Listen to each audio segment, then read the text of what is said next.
They say power lives in corner offices and boardrooms. They're wrong. Real power? It hides in plain sight, pushing a mop at 2 a.m. while billion-dollar secrets spill around it like loose change. Tonight, that power has a name: Ethan Cross. And the most dangerous woman in corporate America just slipped him a note that will shatter both their worlds. Someone is following me. Please don't leave. Before this night ends, a janitor will become a guardian, a CEO will become a target, and two invisible people will discover that the greatest threat isn't the enemy you see. It's the one who's been watching you both all along. Now, stay with me until the end of this story. Hit that like button and comment what city you're watching from. I want to see how far this journey travels. The fluorescent lights of Helix Global's 47th floor hum their monotonous song at 11:47 p.m., casting sterile white across marble floors so polished they reflected the city's glittering skyline like a second sky beneath Ethan Cross's feet. He moved through the executive corridor with practiced invisibility, his industrial mop gliding in smooth arcs that had become meditation over the past 18 months. Left, right, overlapped the previous stroke, efficiency in motion, perfection in obscurity. Nobody looked at janitors, that was the point. Ethan had learned this truth the way some men learn to tie a tie or change a tire, through necessity, repetition, and the cold understanding that survival sometimes meant becoming scenery. At 38, he possessed the kind of forgettable face that cameras skipped over in crowd footage, the kind of average build that disappeared in group photos. Brown hair kept short and unremarkable. Gray uniform that made him part of the building's infrastructure rather than its population. He was a ghost in blue polyester, and he'd worked very hard to become exactly that. The executive floor was his favorite shift, not because of the pay, which was barely enough to cover his daughter's school supplies and their modest two-bedroom apartment in Queens, but because of the silence. After the traders and analysts and vice presidents fled to their penthouses and suburbs, the floor transformed into something almost peaceful. Just Ethan, his cleaning cart, and the sleeping giant of American capitalism breathing its quiet nighttime rhythm around him. He was cleaning the north-facing windows when he first noticed her. Victoria Hale stood at the glass wall of her corner office, silhouetted against the impossible sprawl of New York City stretched out 60 floors below. Even from this distance, even reduced to shadow and light, she radiated that particular quality that separated the truly powerful from the merely wealthy, absolute stillness wrapped around coiled intensity. She hadn't moved in the 7 minutes Ethan had been working his way down the corridor. Just stood there, a statue carved from ambition and expensive fabric, staring at a city that bent to her will in daylight but offered no comfort in darkness. Ethan had seen her before, of course. Helix Global's CEO was impossible to miss even if you worked very hard at not noticing things. She was the woman whose face graced the covers of Forbes and Fortune, whose quarterly earnings calls moved markets, whose rumored displeasure could end careers before lunch. Victoria Hale, youngest female CEO of a Fortune 50 company, architect of the Helix digital revolution, the Iron Lady who'd dragged a sluggish industrial giant into the AI age, kicking and screaming. But he'd never seen her like this, alone, unguarded, almost human. The coffee station outside the executive suite needed attention. Ethan wheeled his cart closer, keeping his movements slow and predictable, non-threatening, invisible. He was dumping the dregs of some vice president's forgotten latte when Victoria's office door opened with a pneumatic whisper. "You're the night janitor." Her voice cut through the silence like a scalpel, precise, controlled, unexpected. Not a question, a statement requiring confirmation. Ethan looked up, meeting her eyes for exactly 2 seconds before dropping his gaze back to the coffee grounds he was wiping. Polite deference, expected behavior. "Yes, ma'am, just finishing this section." "How long have you worked this floor?" An odd question. Ethan's mind, the part he kept locked away, the part that used to analyze threat patterns and system vulnerabilities with the ease other men analyzed baseball stats, immediately began calculating why she was asking. Testing his familiarity? Establishing his routine? Or something else? "About 14 months, ma'am." True, if you didn't count the 4 months he'd spent on the lower floors first, learning the building's rhythms before requesting the executive shift. learning which security guards actually watched their monitors and which ones played phone games, learning that the executives treated night cleaning staff like they treated elevator music, present but irrelevant. Victoria moved closer. In the harsh fluorescent light, Ethan could see details the business magazines never captured. The fine lines around her eyes that spoke of too many nights like this one. The slight tremor in her left hand that she quickly suppressed. The way her shoulders sat just a fraction too high, muscles locked in perpetual defense. She was afraid. The realization hit Ethan with uncomfortable familiarity. He'd seen that exact combination of control and fear before, in green lieutenants trying not to show terror before their first patrol, in targets who knew they'd been compromised but couldn't show weakness to their own people. Victoria Hale, the woman who'd stared down activist investors and hostile takeover attempts without flinching, was terrified.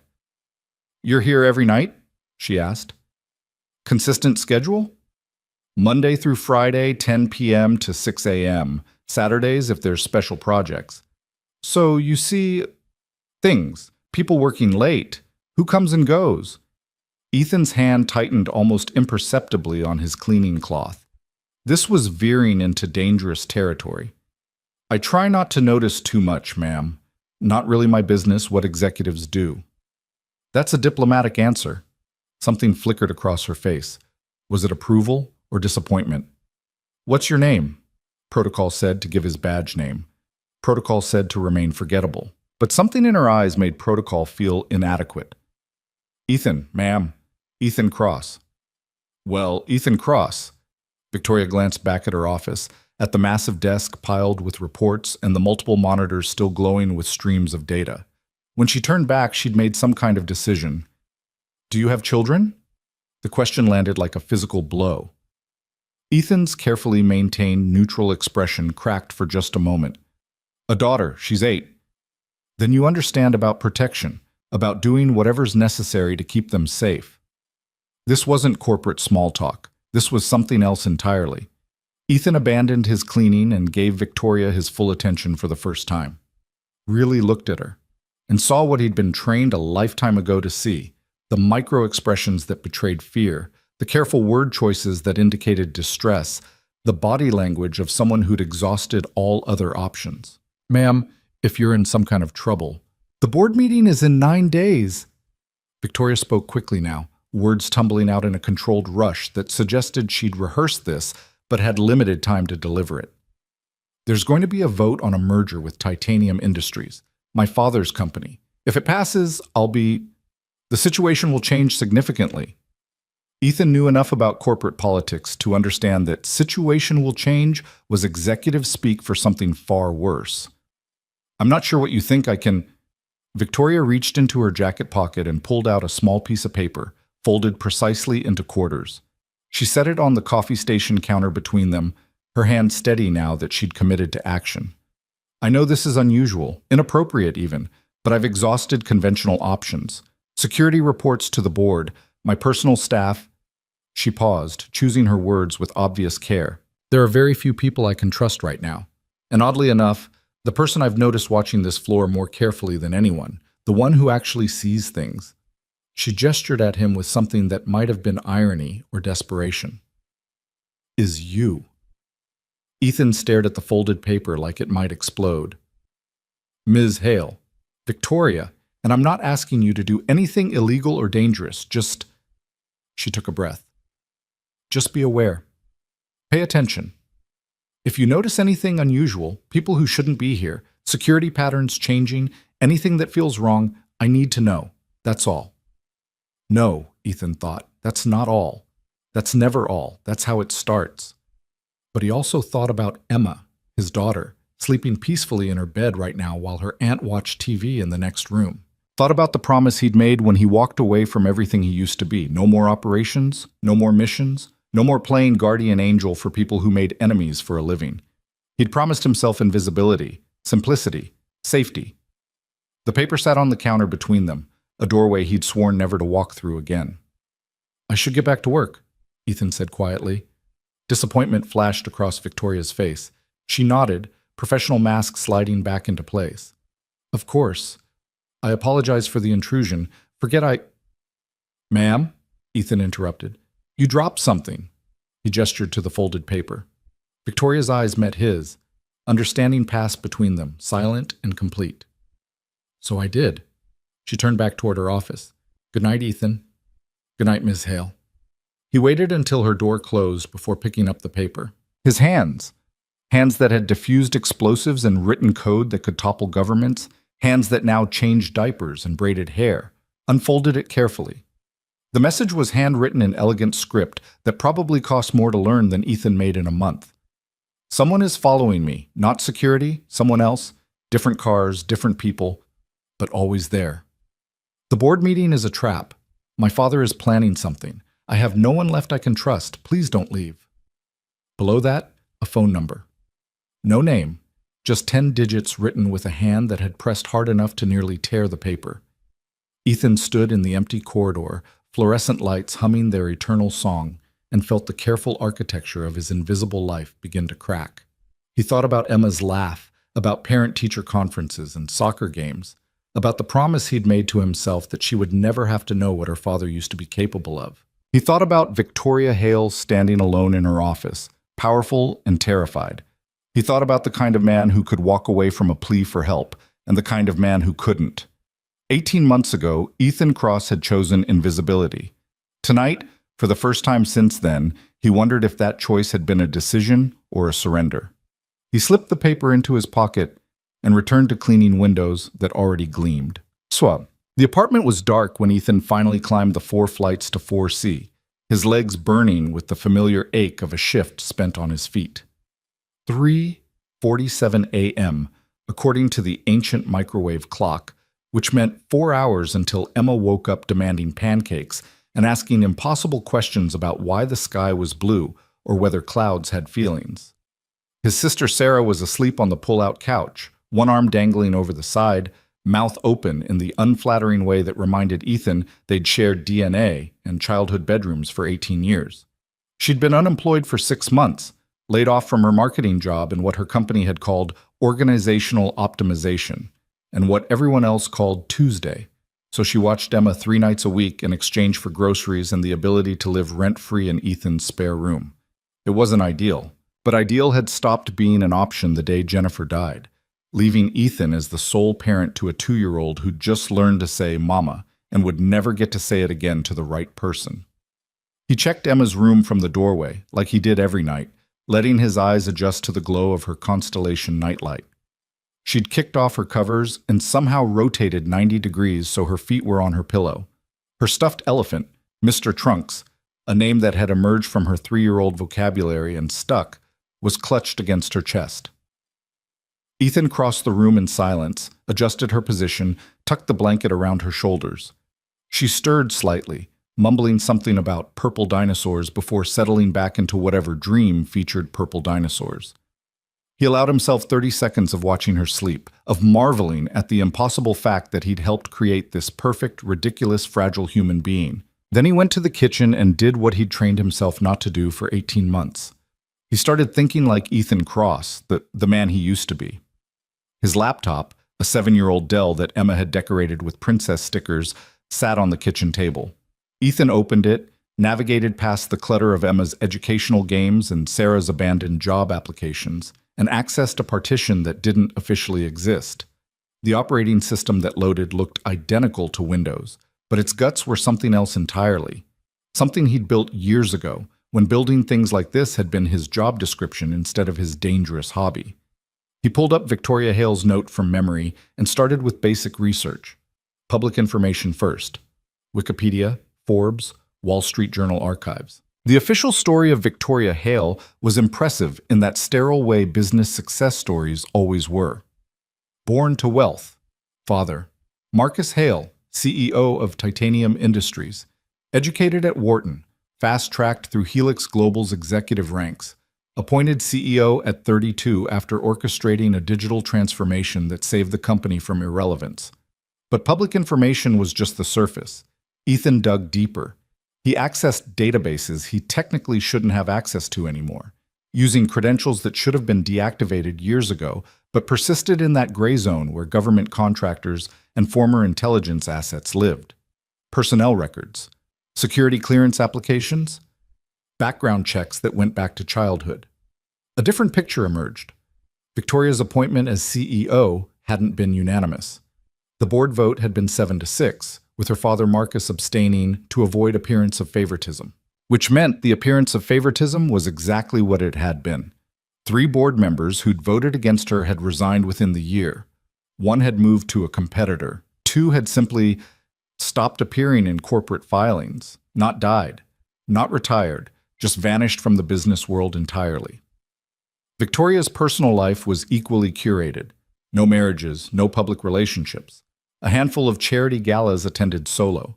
0 social media presence beyond what Helix Global's PR team maintained. She owned a penthouse in Tribeca worth $8 million and apparently lived there alone. Lonely at the top, Ethan thought. Except Victoria hadn't climbed to the top. She'd been placed there by her father, who still controlled Titanium Industries and sat on Helix Global's board and had apparently spent 3 years positioning his daughter like a chess piece in whatever game he was playing. Ethan shifted his focus to the merger. Titanium Industries was old money, old manufacturing, old everything. Steel production, mining operations, defense contracts that dated back to World War II. The kind of company that measured success in tonnage rather than innovation. Helix Global, by contrast, was all sharp edges and digital transformation, cloud infrastructure, AI development, quantum computing research. On paper, the merger made no sense. Oil and water, rust and silicon, which meant the real reason wasn't on paper. Ethan opened the financial filings, the kind of dense documentation that made normal people's eyes glaze over, but that he read like some people read mystery novels. The proposed merger terms were standard, except for one clause buried in Section 14.3.2. Upon merger completion, the combined entity's CEO position will be subject to board review and confirmation vote. Translation: Victoria's job would immediately be up for grabs. He cross-referenced the current board composition. 6 members from Helix Global's original structure, 5 from Titanium Industries, Victoria herself, Marcus Hale. 13 total. If the merger passed, the new board would be expanded to 19 members, with Titanium Industries appointing 4 new seats. Ethan ran the numbers. After the merger, Marcus Hale wouldn't just be a board member. He'd control enough votes to remove his own daughter from power. But why? Why spend 3 years putting her in charge just to take it away? The answer clicked into place with the cold logic of long experience. Because Victoria wasn't the prize. She was the key. Her reputation, her transformation of Helix Global, her credibility with investors and innovators. That was what made the company valuable. Once the merger was complete, once Titanium Industries had absorbed all of Helix Global's technology and talent and market position, Victoria became expendable. She wasn't the CEO of a major corporation. She was the bait in her father's trap. Ethan sat back, the kitchen chair creaking under his weight. The laptop screen cast blue light across his face, illuminating the expression of a man who'd recognized a pattern he'd hoped never to see again. This was the kind of operation he used to analyze from agency offices in Virginia, the kind where corporate warfare crossed into territory that made people disappear. The note burned in his pocket. Someone is following me. Of course someone was following her. You didn't execute a takeover this sophisticated without insurance, without surveillance, without making absolutely certain your key piece didn't defect or go public or do any of the 1,000 things a desperate, intelligent person might attempt. Ethan should close the laptop, should delete his browsing history, should burn the note and show up for his shift tomorrow night and keep his head down and his daughter safe. Should. Instead, he pulled out his phone and typed a message to the number Victoria had provided. Coffee stain on your office carpet. Northwest corner, near the bookshelf. Appeared sometime between Monday and Tuesday night. Wasn't there before. Different cleaning crew those nights. I noticed things. He stared at the message for a long time before hitting send. 3 minutes later, his phone buzzed. Can we talk? Ethan typed, not safe. You're being watched. Assume all your normal communications are compromised. Another buzz. Then how? Ethan smiled without humor. Tomorrow night, 2 a.m. 47th floor break room. Bring coffee. Look like you're working late and needed caffeine. Don't vary your routine getting there. A pause. Then, who are you? The question sat on his screen like an accusation. Who was Ethan Cross? A janitor? A father? A man who'd once been very good at keeping people alive in situations designed to kill them? He typed, "Someone who pays attention. See you tomorrow." Then he powered down the laptop, deleted the text thread, and sat in his dark kitchen listening to his daughter breathe in the next room and wondering what kind of man puts his child's safety at risk for a stranger's desperate plea. The kind who couldn't live with himself if he didn't, or the kind too damaged to know the difference anymore. The next night, Ethan arrived at Helix Global at his usual time, 9:47 p.m., 13 minutes before his shift officially started, because punctuality was part of invisibility. He clocked in, exchanged nods with Ramon, the evening security guard, and wheeled his cart to the service elevator exactly like he did every Tuesday. Except tonight, he was paying attention differently. The building's security was good, but not great. Cameras covered the main entrances and elevator banks, but the service corridors had blind spots. Badge readers tracked who accessed what floors, but the logs were only reviewed if someone flagged an anomaly. Security personnel rotated shifts every 3 months, which meant they never quite developed the institutional knowledge to spot patterns.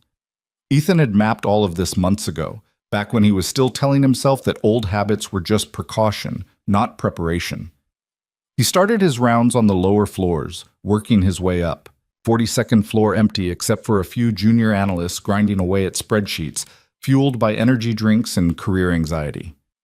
44th, completely dark, everyone gone by 6.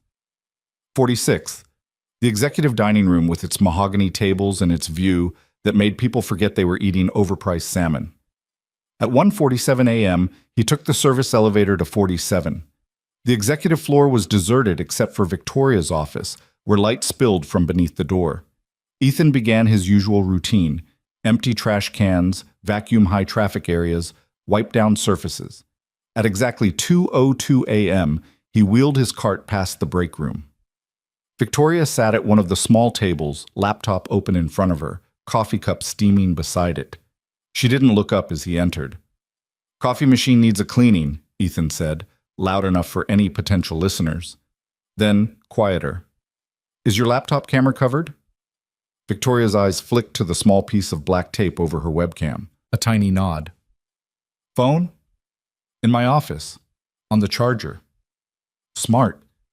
Ethan began cleaning the coffee machine, movements practiced and efficient. "How long have you noticed the surveillance?" 3 weeks, maybe 4. Victoria's fingers moved across her keyboard, typing something he couldn't see, maintaining the appearance of work. "It started subtle. A car I'd see near my apartment, then again near the office. Different person at the same coffee shop 3 mornings in a row. Could be coincidence." "But you don't believe in coincidence." "Neither do you, or you wouldn't be here." She took a sip of coffee, eyes never leaving her screen. "The coffee stain. You said different cleaning crew. How did you know?" "I know my own work. That stain was fresh, maybe 6 hours old when I saw it. My schedule has me in your office at 1 a.m. on Tuesdays. Someone was there between my Monday and Tuesday shifts." "Could be my father. He has access to my office." "Does he usually spill coffee and not clean it up?" Victoria's jaw tightened. "No, he's meticulous about everything." Ethan moved to wipe down the counter, bringing him closer to her table. "The merger vote is in 8 days. Timeline's accelerating. Whatever they're planning, it's close." "They? You mean my father?" "I mean whoever's running the surveillance. Could be your father, could be someone on the board, could be someone who stands to profit from the merger."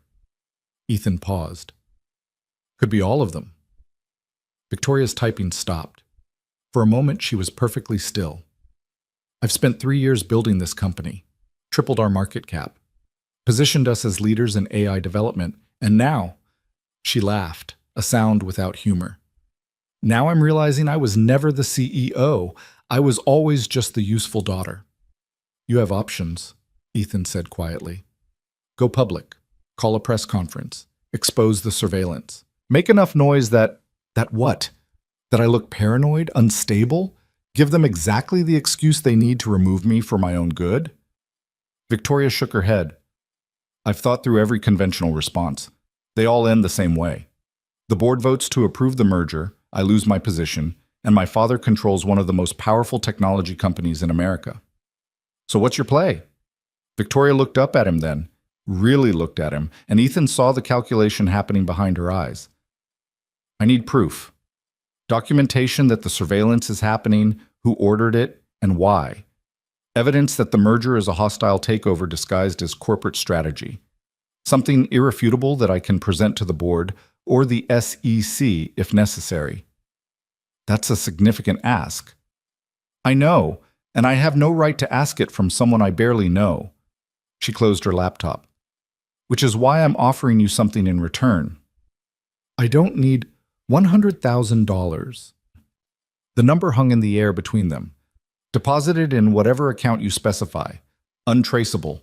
Call it a security consulting fee. Ethan's hand stilled on the counter. $100,000. That was Emma's college fund.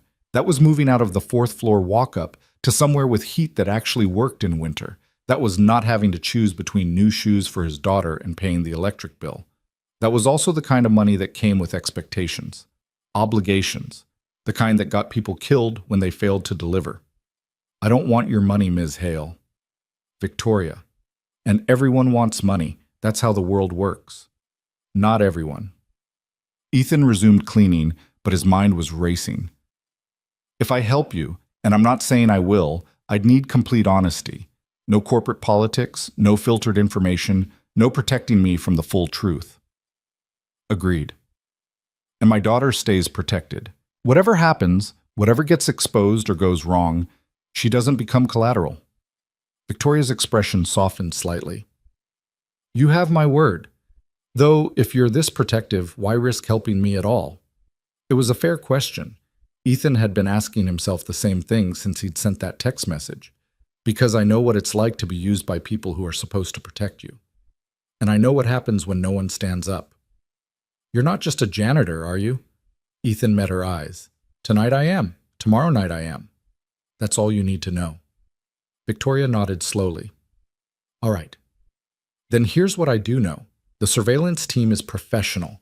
Government grade, possibly. They're rotating personnel, varying patterns, staying just visible enough that I notice but not obvious enough to prove. Someone with serious resources is funding this. Your father has those resources. Yes, but there's something else. Victoria glanced at her watch, 2:17 a.m., still safely in the window where her working late wouldn't seem unusual. 2 weeks ago, I received a visitor, Charles Brennan. He's former NSA director, now runs a private security firm called Aegis Solutions. Ethan kept his voice neutral. They specialize in corporate intelligence and personal protection for executives. Victoria's eyebrows rose. You know your security contractors. I read the news. A lie, but a safe one. Ethan had known Charles Brennan personally, back when they'd both been playing different games on the same classified chessboard. What did Brennan want? He said he'd heard through channels that I might be experiencing security concerns. Offered Aegis's services. Seemed to know details about my situation that I hadn't shared with anyone. How did you respond? I thanked him for his concern and said Helix Global's existing security was sufficient. Victoria's finger traced the rim of her coffee cup. He smiled like I'd said something naive and gave me his card. Said the offer remained open when I reconsidered my risk assessment. Ethan processed this. Brennan showing up wasn't coincidence. The man didn't make house calls for potential clients. He made house calls when he already had skin in the game. Did he mention who'd pointed him in your direction? No, but the meeting was arranged through my father's office. Of course it was. The pattern was becoming clear, and Ethan didn't like what he saw. Marcus Hale wasn't just planning a corporate takeover. He was building a cage around his daughter, making sure every exit was controlled, every option led back to compliance. Ms. Hale, Victoria, I need you to understand something. Ethan stopped cleaning and gave her his full attention. If we do this, if we start pulling threads people notice, professional surveillance teams don't just watch. They analyze patterns, flag changes, identify threats to their operation. The moment you deviate from routine, they'll escalate. Meaning what? Meaning this stops being passive observation. They'll move to active containment, maybe more security you can't refuse. Maybe pressure through the board. Maybe... He stopped himself. Maybe what? Maybe they decide you're too much of a risk to leave in play. The words settled between them like a diagnosis neither wanted to hear. Victoria's hand trembled slightly as she picked up her coffee cup, then steadied. I'm already a risk to leave in play. At least this way I'm fighting back. Ethan studied her face, the determined set of her jaw, the fear she was choosing to face rather than flee. He'd seen that expression before, on soldiers and civilians and targets turned assets. Some people ran when threatened. Others stood their ground. A rare few chose to meet danger halfway and dare it to blink first. Victoria Hale was one of the rare ones. All right, Ethan said quietly. But we do this my way, my rules, my timeline. And if I say we pull the plug, we pull the plug. No arguments. Agreed. What do you need from me? 3 things. First, act completely normal. Same schedule, same routines, same boring corporate existence. Give them nothing to notice. Easy enough? What's second? Access to your calendar, your email, your files. Everything. I need to see who's positioning what pieces where. Victoria hesitated. That's extensive. You want proof that this is a setup? It'll be hidden in the documentation trail. Board memos, merger filings, communication patterns. I need to see all of it. I can create a secure data share, encrypted. No encryption. Encryption draws attention from IT security monitoring. Just set up a folder share with my employee credentials. Call it something boring, building maintenance reports or facility audit documentation, something no one would look twice at. Clever. And the third thing? Ethan pulled out his phone and typed something quickly, then showed her the screen. Your office. Is it swept for bugs? Victoria's eyes widened slightly. She typed back, Building security sweeps quarterly. Last one was 6 weeks ago. Not good enough, Ethan wrote. Professional surveillance would install after sweeps. Assume your office is compromised. All offices on this floor. Where can we talk safely? Victoria asked aloud, playing to any potential listeners. Then, quieter. Where isn't compromised? Ethan thought quickly. There's a maintenance closet on 43. No cameras. No reason for anyone to access it after hours. Has an old landline phone that probably still works. Building code requires them in maintenance spaces. We can talk there if needed. A maintenance closet. Very glamorous. Glamorous gets you killed. Boring keeps you alive. Ethan checked his watch. It's 2:24. You should wrap up soon. Working past 2:30 would be outside your normal pattern. Victoria nodded, opening her laptop again. One more question. You said you know what it's like to be used by people who should protect you. Who used you? People who thought they owned me because they'd given me a title and a mission. Ethan's voice went flat. Turns out the mission was never as important as I thought, and the people running it cared a lot more about their careers than the lives they spent achieving them. You sound like you have experience with powerful men playing games with other people's lives. Some. Ethan resumed cleaning, signaling this line of conversation was closed. Get some sleep, Victoria. Tomorrow night we start figuring out exactly what game your father is playing. And how to win it? No, Ethan corrected quietly. How to survive it. Winning comes later. He left her in the break room, returned to his cart, and continued his rounds. But his mind was elsewhere, running calculations and scenarios with the ease of long practice. This was the kind of operation that got complicated fast. Too many variables, too many actors, not enough reliable intelligence. But it was also the kind of operation where one person with the right skills, operating from the shadows, could shift the entire equation. Ethan had promised himself he was done being that person. Apparently, promises were easier to make than keep. Dawn broke over Queens in shades of gray and gold, light filtering through Emma's constellation curtains to paint her room in soft morning glow. Ethan stood in the doorway, watching his daughter sleep for a moment before the alarm would wake her and their day would begin. 8 years old, second grade, obsessed with dolphins and determined to be a marine biologist, or maybe an astronaut, Daddy, I haven't decided yet. She had Jennifer's eyes and her mother's laugh and absolutely none of her father's talent for staying unnoticed. Emma was sunshine incarnate, and Ethan had built his entire life around keeping that light safe. You going to stand there being creepy, or are you going to make pancakes? Ethan turned to find Sarah standing in the hallway, hair in a messy bun, wearing an old college sweatshirt that had seen better decades. Pancakes, obviously. Chocolate chip? Is there any other kind? Blueberry, banana, whole wheat for people who hate joy. Those aren't real pancakes. Those are breakfast lies. Ethan headed toward the kitchen, Sarah following. His sister poured herself coffee from the pot he'd made before his shift ended, dumping in enough cream and sugar to qualify as dessert. You look tired. Rough night? Just long, same as always. Sarah gave him the look. The one that said she knew he was lying, but would let it slide for now. You know, when you first took the cleaning job, I figured it was temporary, just until something better came along. It's honest work, pays the bills. Barely, and you're overqualified, way overqualified. She sipped her coffee. You had that fancy tech job before Jennifer got sick. Couldn't you go back to something like that? IT consultant, systems analyst, whatever you did? Ethan pulled out the pancake mix, not meeting her eyes. That life wasn't compatible with being the parent Emma needs. Being broke isn't compatible with being the parent Emma needs either. She's going to need braces and a college fund and... Sarah, I'm just saying, you're brilliant. You could be making six figures easily. Instead, you're cleaning toilets for people who don't even know your name. If only she knew. Ethan had made six figures, 7 by the end. He'd been the kind of contractor whose phone number sat in classified databases, whose expertise got deployed when situations went from bad to catastrophic, whose very existence was wrapped in layers of security clearance and plausible deniability.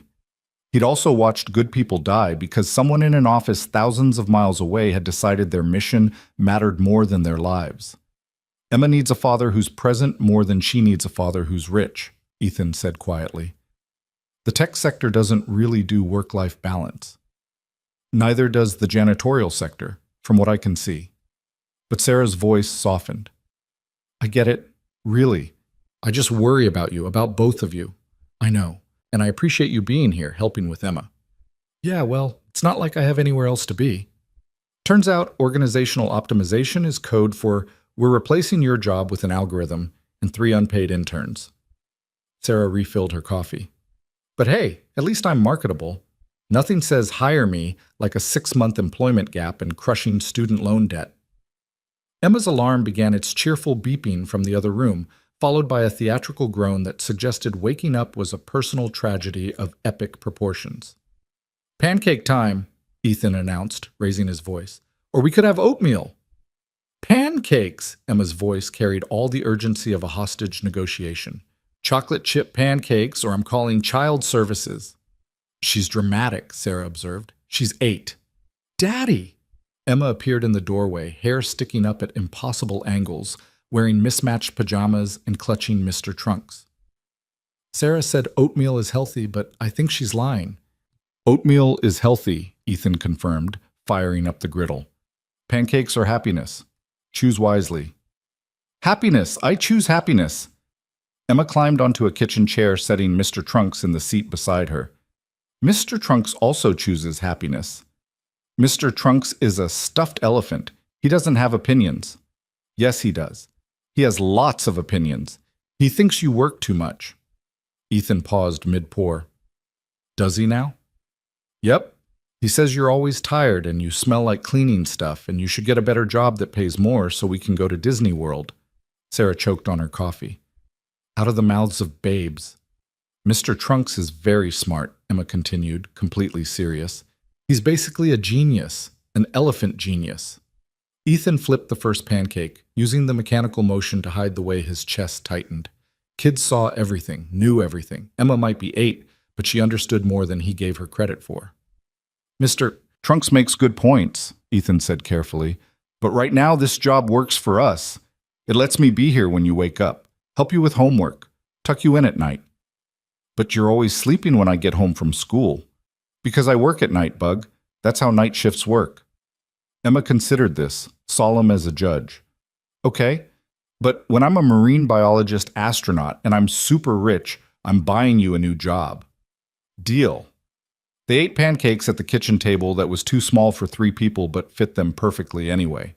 Emma chattered about a boy in her class who'd brought a praying mantis for show and tell, and Sarah complained about another rejection email from a company that had seemed promising, and Ethan made coffee and tried not to think about Victoria Hale sitting alone in her $8 million penthouse, surrounded by surveillance and betrayal. Two worlds, impossibly different, connected now by a folded note and a promise Ethan wasn't sure he could keep. His phone buzzed, a text from an unknown number. Folder share is active. Building maintenance reports. Access granted. Ethan deleted the message and focused on his daughter's description of the praying mantis, which apparently had eaten a cricket. Right in front of everyone, Daddy, it was so gross, but also kind of cool. Nature is metal, Sarah agreed. What does that mean? It means nature is hardcore, tough, unforgiving. Emma digested this. Like Daddy when I don't clean my room? Exactly like that. Ethan smiled despite himself. This was his real job. These moments, this table, these people who needed him to be present, stable, safe. Everything else was just temporary insanity. Or so he kept telling himself. The subway rattled through the tunnel beneath Manhattan, fluorescent lights flickering in rhythm with the tracks. Ethan stood near the door of the packed morning car, one hand gripping the overhead rail, the other holding his phone at an angle that looked casual but gave him a clear view of the reflections in the window. Force of habit. Always know who's standing behind you. Always have an exit strategy. He dropped Emma at school 20 minutes ago, watching her disappear through the gates with her oversized backpack and her enthusiasm for whatever second graders found exciting on Wednesday mornings. Then he'd taken the long route home. 2 subway transfers instead of 1, a stop at a bodega he didn't usually frequent, enough variation to spot a tail if anyone was following. No one was. Probably. The building maintenance reports folder had been waiting when he'd checked from a coffee shop in Brooklyn, accessed through a VPN that routed through servers in 3 countries before landing at Helix Global's network. Victoria had been thorough. Email archives going back 2 years, calendar entries with notes, board meeting minutes, financial projections. Merger documentation dense enough to require actual translation from corporate speak into human language. Ethan had skimmed enough to confirm his suspicions. This wasn't just hostile, it was surgical. Every clause in the merger agreement had been crafted to look beneficial while containing trapdoors that would activate post-completion. Titanium Industries wasn't buying Helix Global. They were hollowing it out from the inside while leaving the shell intact. And Victoria was the guarantee that no one would look too closely until it was too late. The subway lurched to a stop at a station. Ethan exited with the morning crowd, took the stairs instead of the escalator, and emerged into gray autumn sunlight that did nothing to warm the October air. He walked 3 blocks north, then doubled back south on a parallel street. Still no tail. Still just a janitor heading home after dropping his kid at school. Still lying to himself about what he was becoming again. The apartment was empty when he arrived. Sarah had a job interview, some marketing position that probably paid half what she'd made before and required twice the enthusiasm. She'd left a note on the kitchen counter. Wish me luck. Also, we're out of milk. Also, your phone buzzed like 6 times, but I didn't answer it because I'm not your secretary. Love you, bye. Ethan checked his phone, 5 missed calls from the same unknown number, no voicemails. Then a text. Need to talk. Urgent, same place, noon. He glanced at the clock. 11:47. He should sleep. He'd been awake for 26 hours, and his shift started again in 9. But urgent meant something had changed, and change in an operation like this was never good. He typed back, risky. Daylight meeting breaks your pattern. The response came immediately. Pattern already broken. They know I know. Ethan's chest tightened. He called the number. Victoria answered on the first ring. What happened? No preamble. No time for it.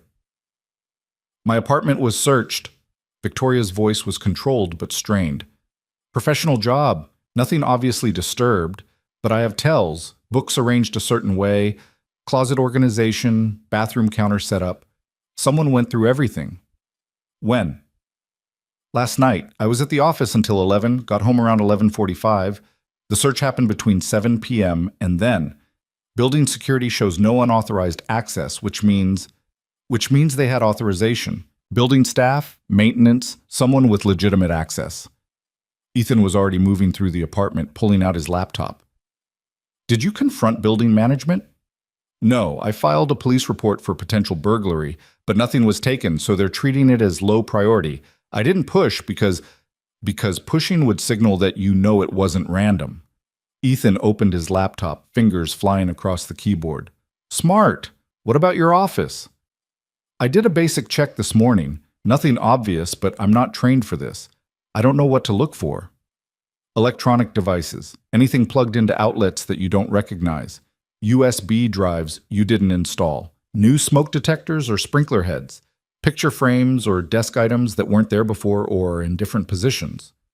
A pause. There's a new pen on my desk. Expensive looking. Mont Blanc, I think. I assume my assistant put it there as a gift. Does your assistant usually give you expensive gifts? No. Then it's not a gift. Don't touch it, don't move it, don't react to it at all. Ethan pulled up building schematics he'd accessed weeks ago, studying the floor plan. The pen is surveillance, audio, possibly video. They're escalating from passive observation to active intelligence gathering. Victoria's breathing changed, faster and shallower. How long have I been under active surveillance? Hard to say.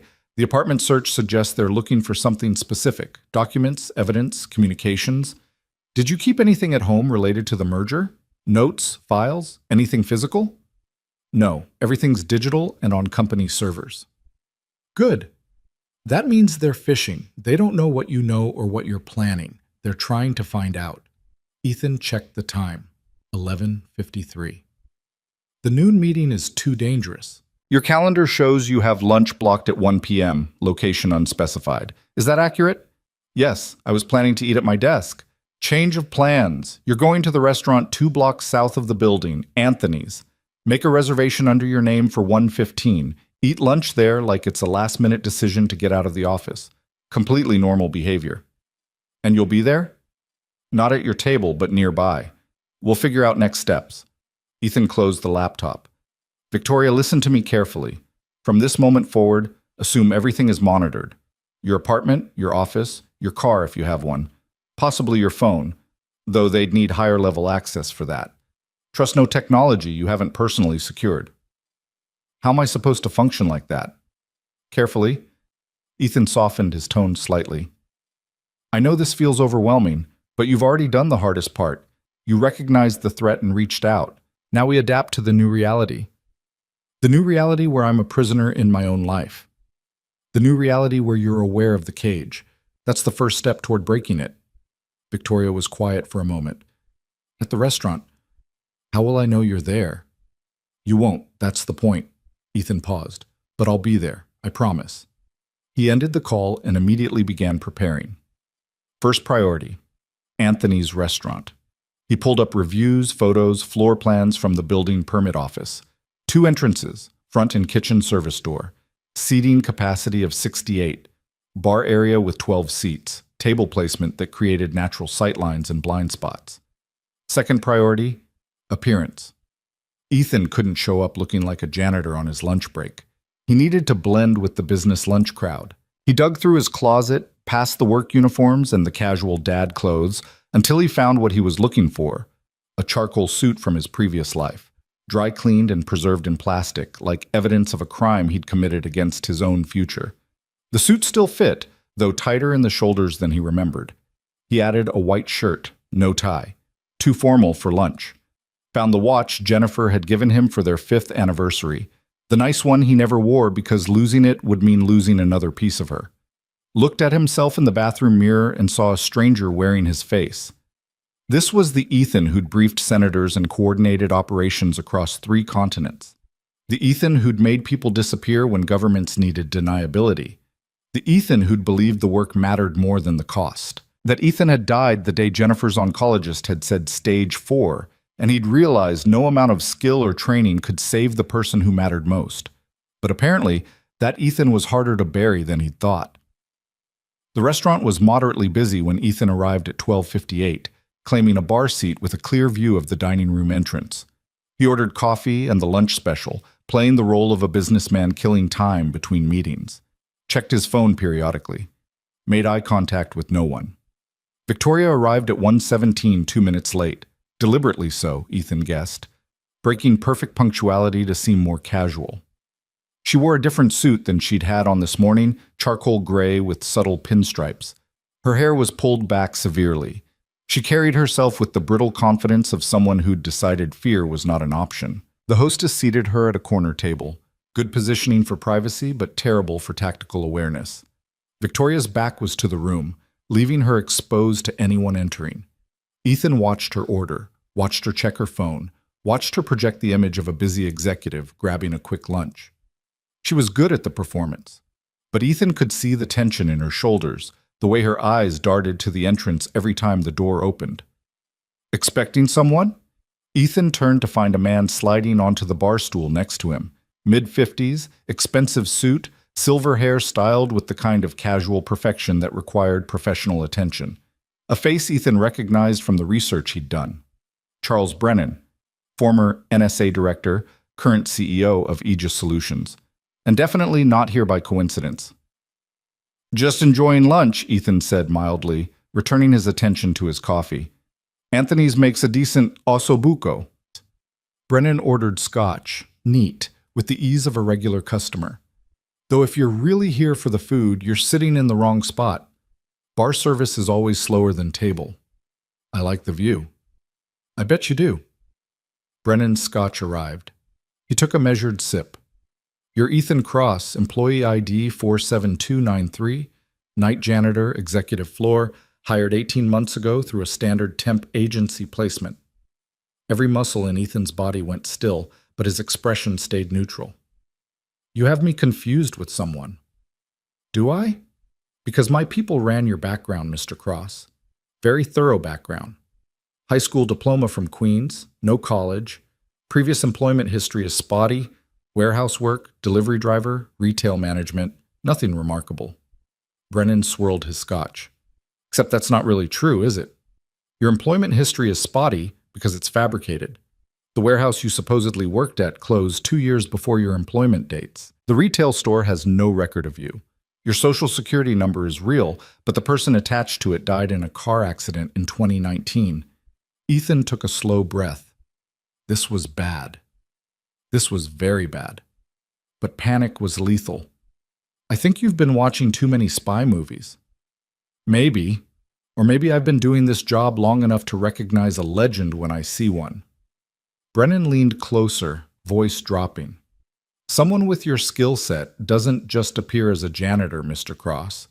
Someone with your training, and yes, I can see the training in how you carry yourself, how you positioned yourself at this bar, how you're tracking every entrance while pretending to be interested in your coffee. Someone like that has a reason for being invisible." Across the room, Victoria was signing her check. She stood, gathered her purse, and headed for the exit without a glance in their direction.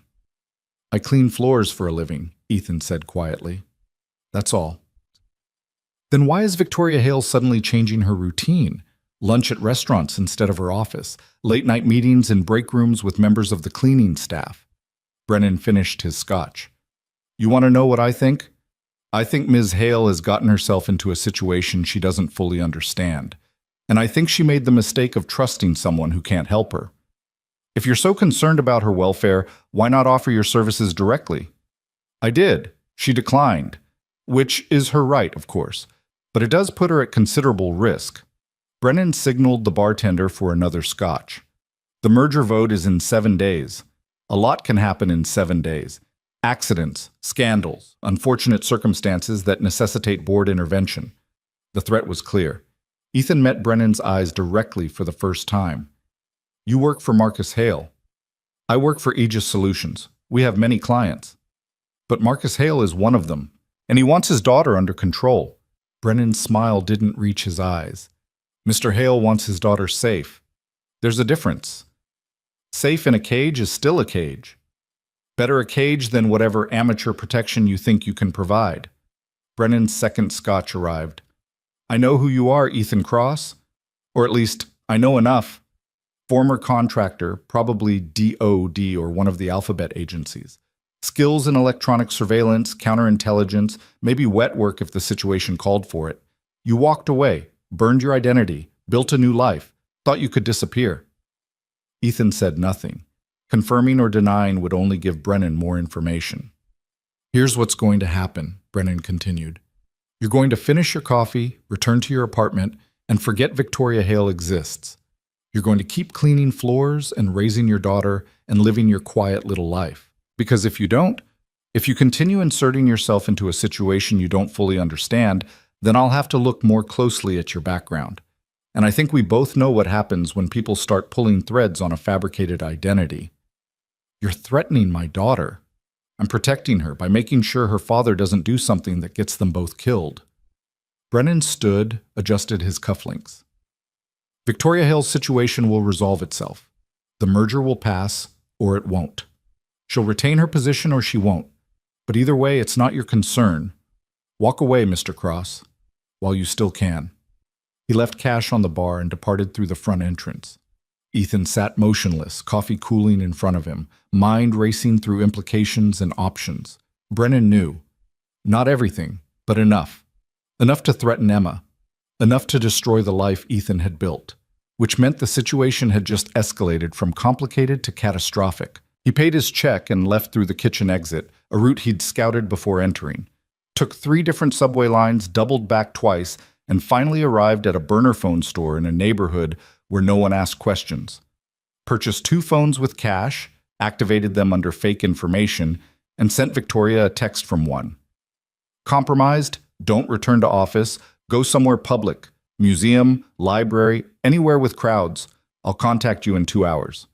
Then he went home and tried to figure out how to keep his daughter safe while helping a woman he barely knew escape a trap that was closing faster than either of them had anticipated. Sarah was in the kitchen when he arrived, still wearing her interview outfit but with her shoes kicked off. How do I look? She asked, striking a pose. Professional, confident, like someone who deserves way more than they're probably offering. That's what I thought too. Interview went well, I think. They'll let me know in a week, which is code for we're interviewing 12 other people first. She noticed his suit. Why are you dressed like you have a real job? Had to meet someone about a consulting thing. A consulting thing? How mysteriously vague. Sarah opened the refrigerator, stared at its contents like they might rearrange themselves into something appealing. You know, for a guy who claims to be just a janitor, you own a really nice suit. It's left over from before. Before Jennifer died? Before you gave up everything to raise Emma? Sarah closed the refrigerator. Ethan, I love you. You're the best dad I've ever seen. But sometimes I wonder if you're hiding from something instead of protecting something. The observation landed harder than intended. Ethan loosened his tie. I'm not hiding. Okay, then what was the consulting thing? Just someone who needed advice on security systems. Right. Because janitors are known for their expertise in security systems. Sarah grabbed her purse. I'm picking Emma up from school. Then we're going to the park because it's gorgeous outside, and she needs to run off energy before she vibrates through the walls. You should sleep. You look like death. Thanks. I mean it. You can't take care of her if you're falling apart. Sarah kissed his cheek. Whatever you're doing, and I'm not stupid, I know you're doing something. Just be careful. Emma needs you. She left before he could respond. Ethan changed out of the suit, back into comfortable clothes that felt like armor against the life he'd briefly inhabited. He should sleep. Sarah was right. But his mind wouldn't stop running scenarios, calculating probabilities, trying to find the move that kept everyone safe. Brennan's threat had been clear: walk away or face consequences. But walking away meant abandoning Victoria to whatever her father had planned. It meant accepting that power won, and the powerless just had to survive it. It meant being the kind of man he'd promised himself he'd never become again. His phone buzzed. The burner. Victoria. At the Met, classical sculpture wing, not many people here. Ethan grabbed a jacket and headed back out into the gray afternoon. The Metropolitan Museum of Art was busy with the usual Wednesday afternoon mix: tourists, school groups, art students sketching in notebooks, elderly couples moving slowly through galleries they'd probably visited hundreds of times. Ethan found Victoria exactly where she'd said, standing in front of a Greek marble statue of a warrior mid-battle, frozen in stone for 2,000 years. I used to come here when I was younger, Victoria said without turning around. After bad days at school or fights with my father, there's something calming about art that's survived millennia. Makes your problems feel smaller. Ethan positioned himself next to her, both of them studying the statue. To anyone watching, they were strangers who happened to be viewing the same exhibit. "We have a problem," Ethan said quietly. "Several, I'd imagine. Which one specifically?"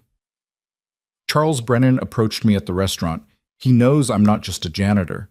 He knows you and I are working together, and he made it very clear that continuing down this path will have consequences." Victoria's expression didn't change, but her hand tightened on her purse strap. "Did he threaten you?" "He threatened my daughter, indirectly. But the message was clear. Then you should walk away. I never should have involved you. This isn't your fight." "Except it is now. Brennan burned that bridge when he showed his hand." Ethan kept his voice level.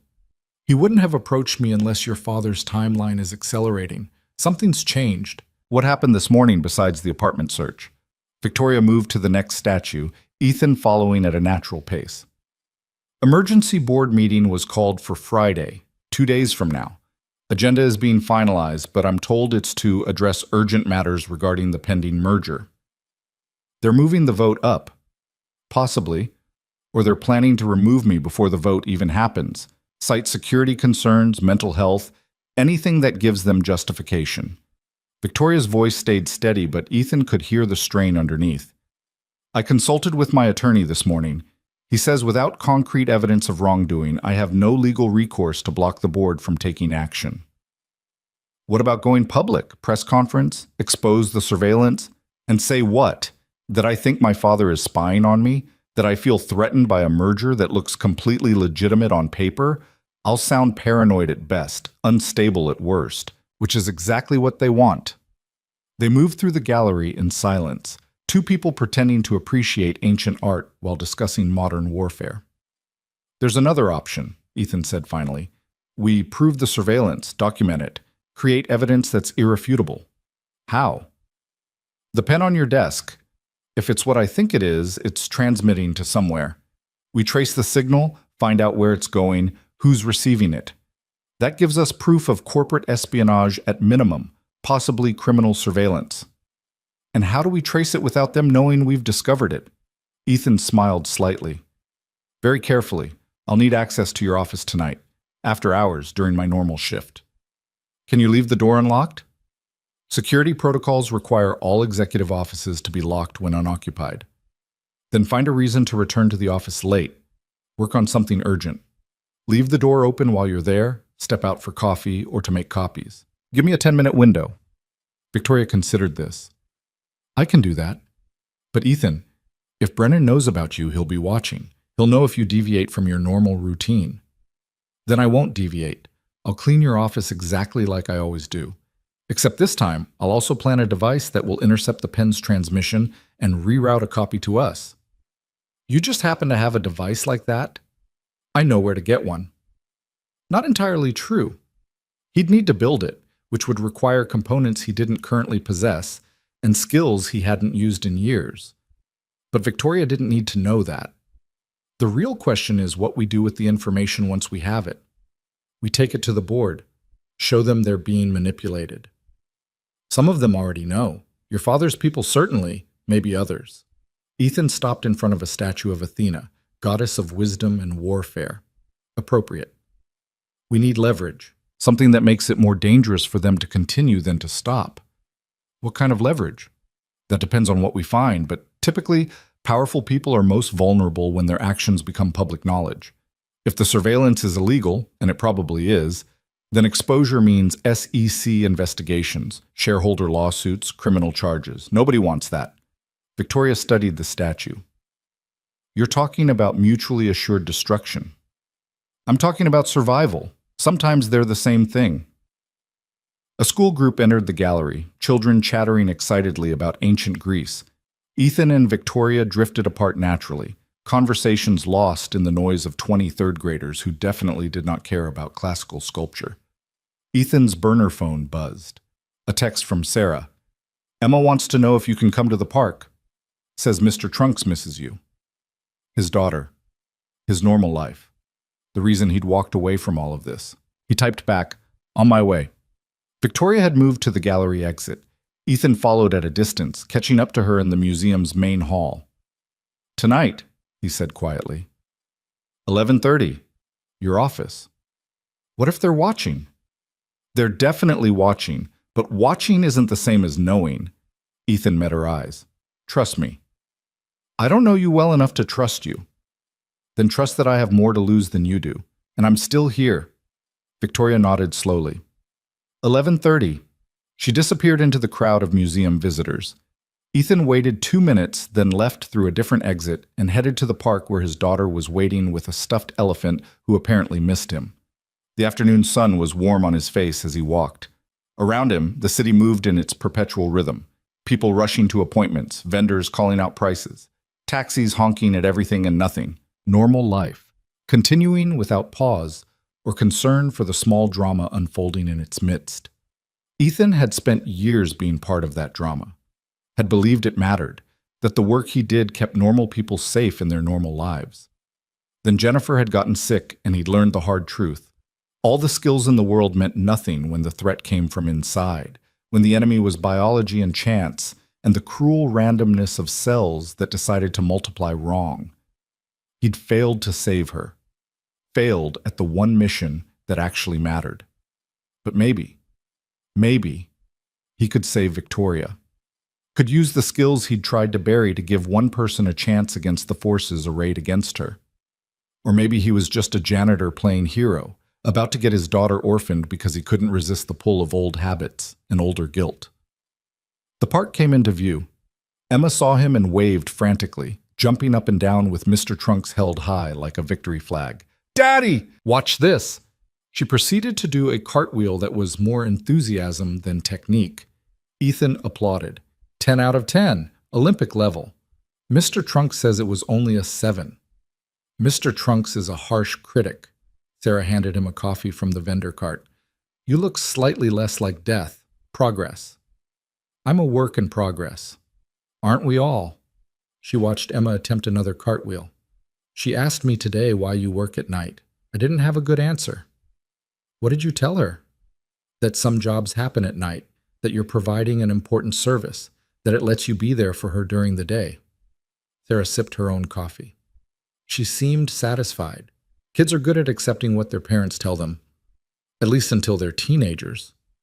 Looking forward to those years. Liar. Sarah bumped his shoulder.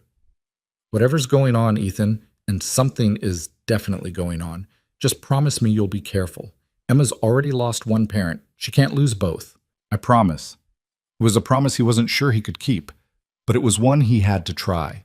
They spent the afternoon in the park, pushing Emma on swings and catching her at the bottom of slides, and pretending that life was simple and safe and predictable.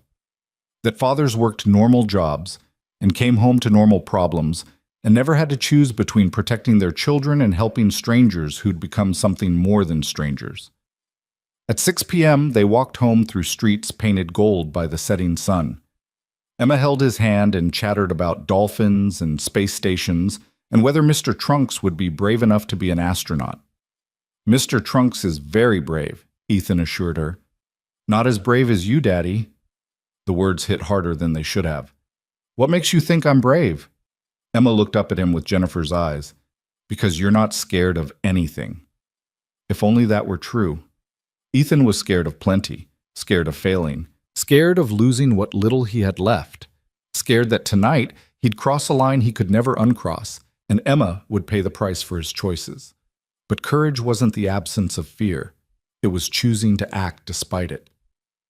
At 11:27 p.m., Ethan Cross stepped off the elevator onto the 47th floor of Helix Global, pushing his cleaning cart with practiced ease. Another night, another shift, another performance of invisibility. Except tonight, the man pushing the cart was someone else entirely. And by morning, everything would change. Victoria's office door stood ajar, a sliver of light cutting across the darkened corridor like an invitation or a trap.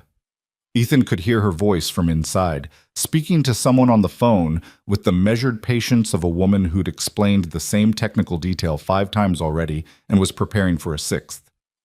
No, the integration timeline doesn't change based on the vote outcome.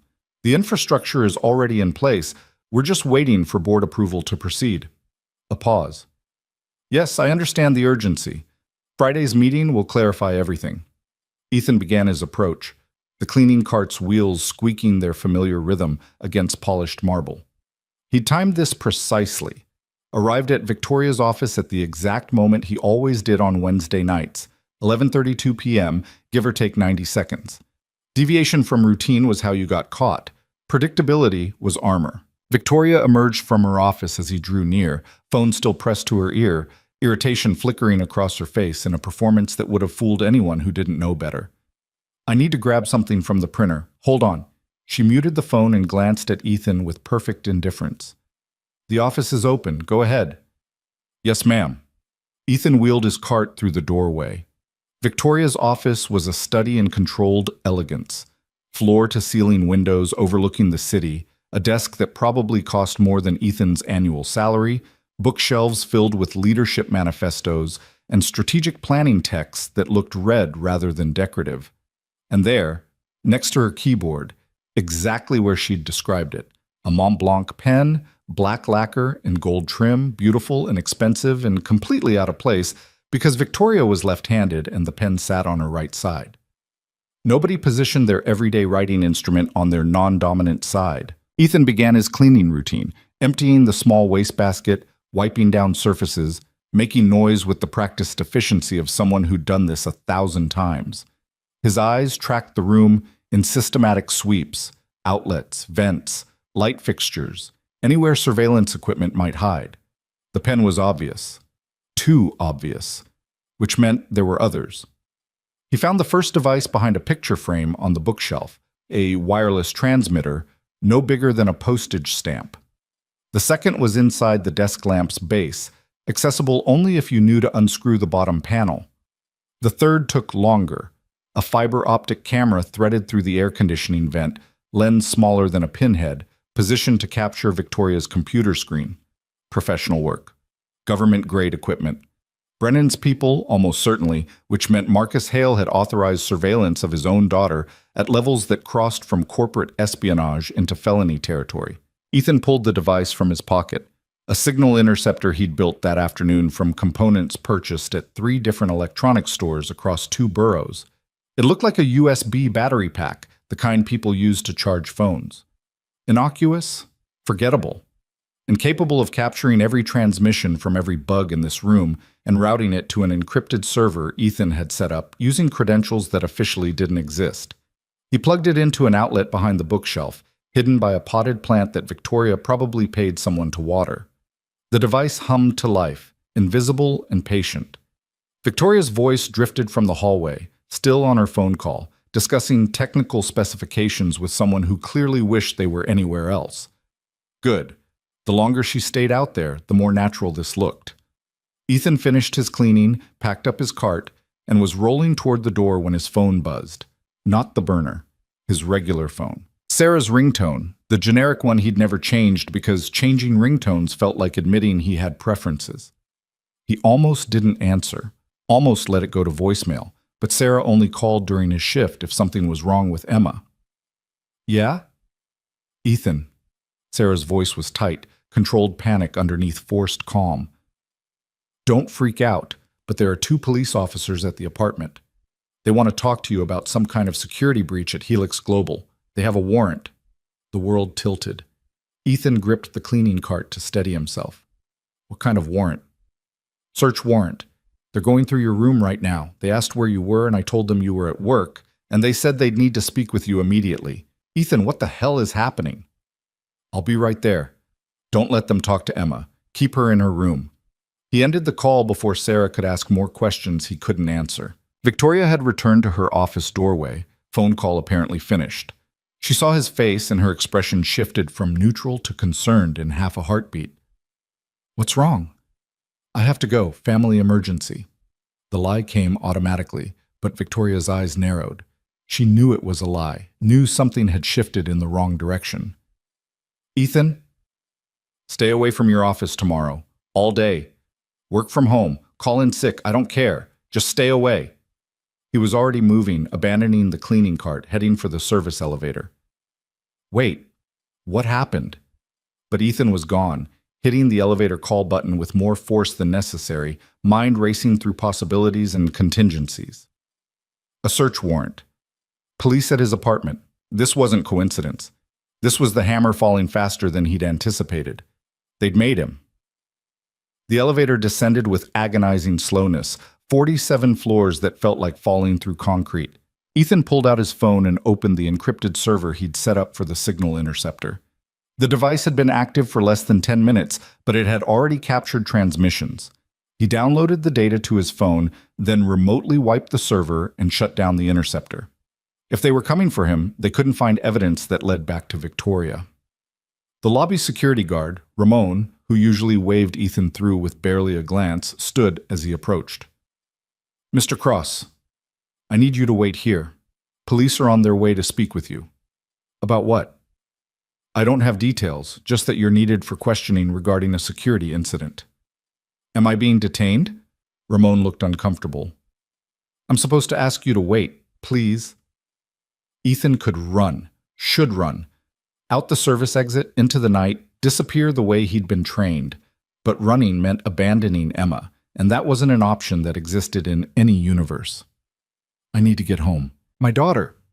Police are at your residence. You can speak with them there or here. Your choice. Not really a choice. Ethan nodded and sat in one of the lobby chairs, positioning himself where he could see both entrances. His mind cataloged possibilities, what they might have found, what they thought they knew, how the frame was being constructed. Because this was a frame. Had to be. He'd been careful, left no digital trail, accessed no systems he shouldn't have access to, which meant someone had manufactured evidence. 2 NYPD detectives arrived 14 minutes later, badges already out, expressions set in the practiced neutrality of people delivering bad news professionally. Ethan Cross? The lead detective was a woman in her 40s, dark hair pulled back severely, eyes that had seen too many liars to be impressed by anything Ethan might say. Detective Chen, this is Detective Morrison. We need you to come with us. Am I under arrest? Not at this time. But we have questions about unauthorized access to Helix Global's computer systems, and we'd prefer to discuss this at the precinct. I'm a janitor. I don't have access to computer systems. That's interesting, because our digital forensics team found evidence of network intrusions originating from terminals you had physical access to. Chen's expression didn't change. Multiple instances over the past 2 weeks. Very sophisticated work. Someone with significant technical skills. Ethan's stomach dropped. They'd planted evidence, backdated it, made it look like he'd been hacking the system all along. I want a lawyer. That's your right. But I should inform you that we've already executed a search warrant at your residence. If there's anything there you'd like to explain before we find it, I want a lawyer. Now.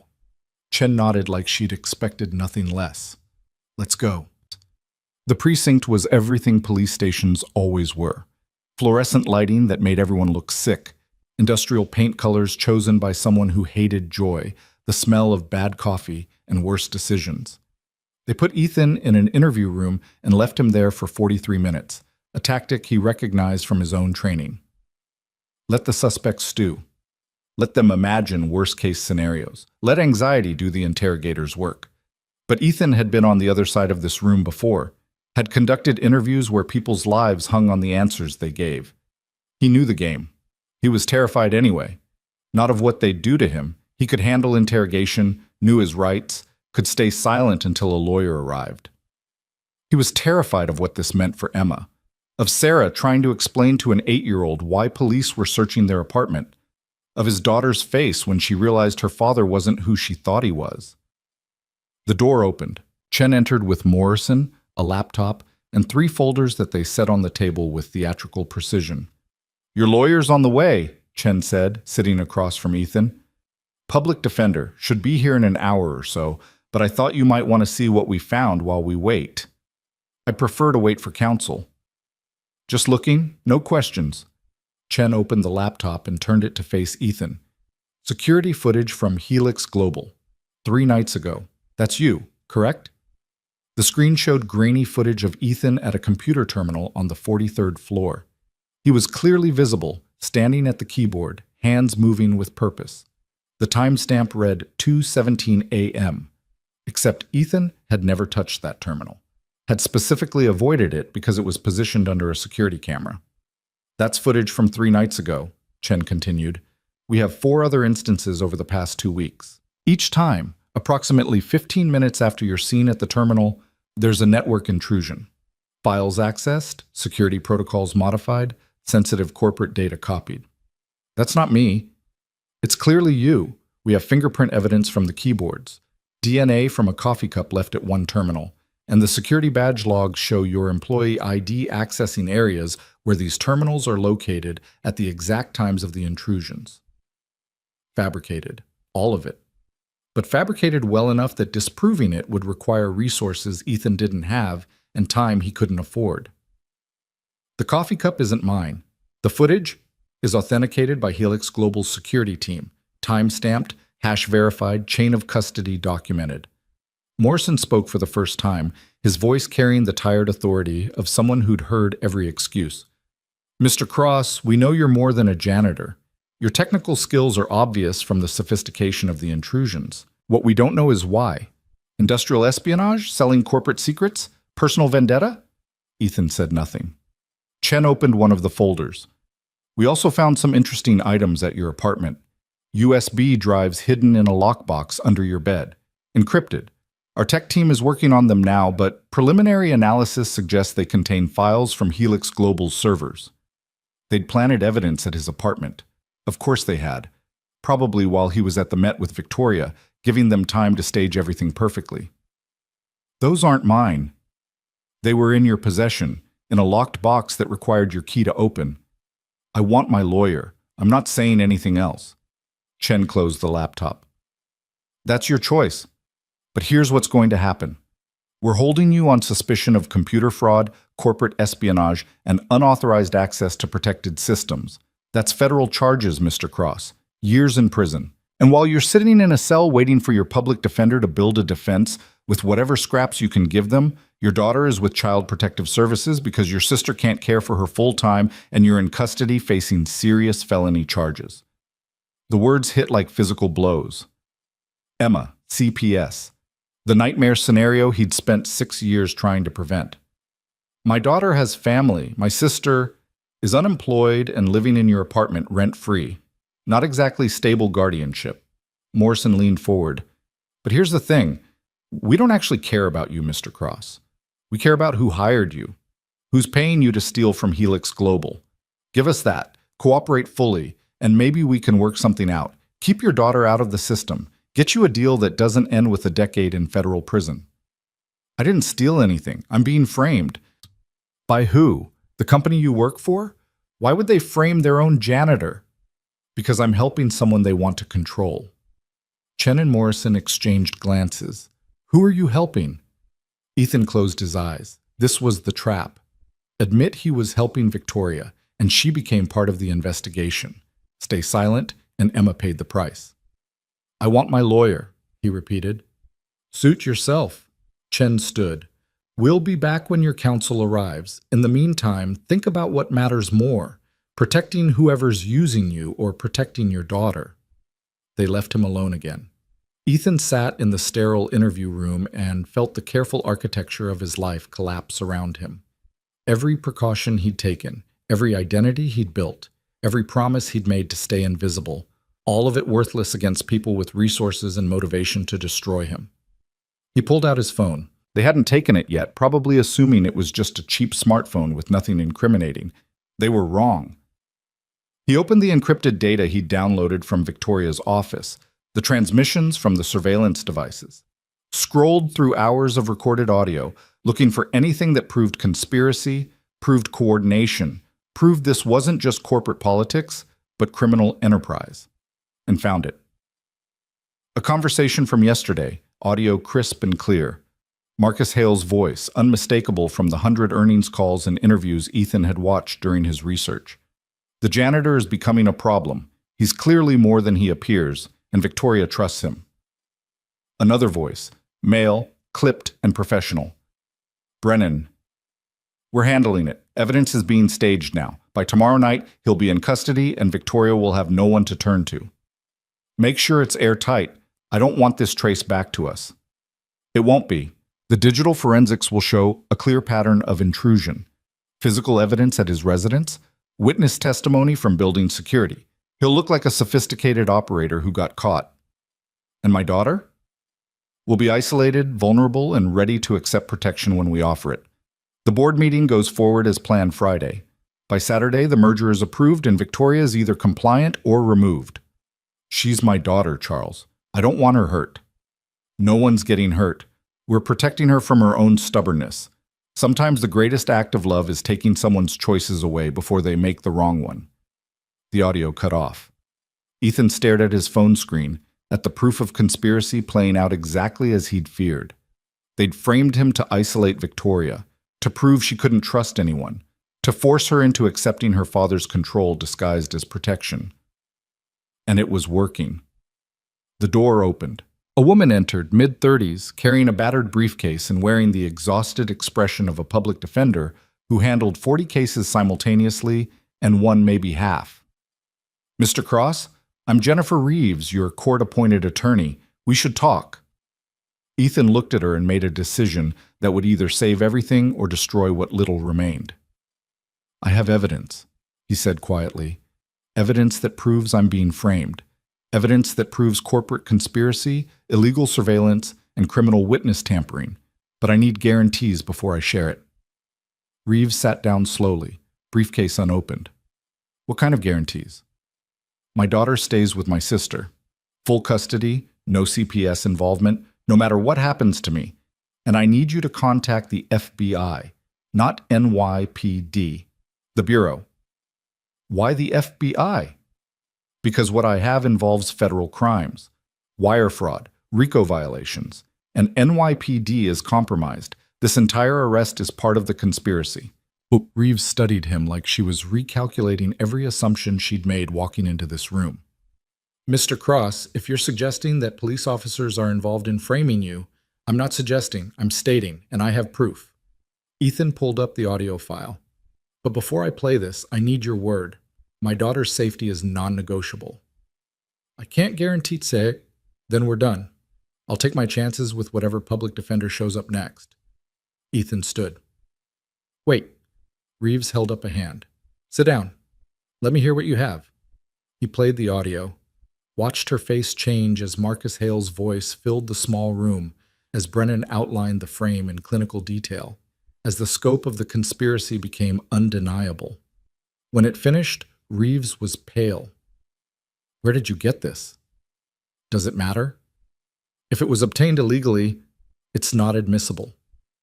It was obtained from surveillance devices illegally installed in a corporate executive's private office. Devices that were recording without consent, in violation of federal wiretapping laws, which means the evidence of the conspiracy is admissible because it proves the underlying crime. Ethan leaned forward. I know how this works. I used to do this kind of work, and right now, you're the only person who can help me protect my daughter while we take down everyone involved. Reeves opened her briefcase finally, pulled out a legal pad and began writing notes with the focused intensity of someone who'd just realized their routine case had become anything but.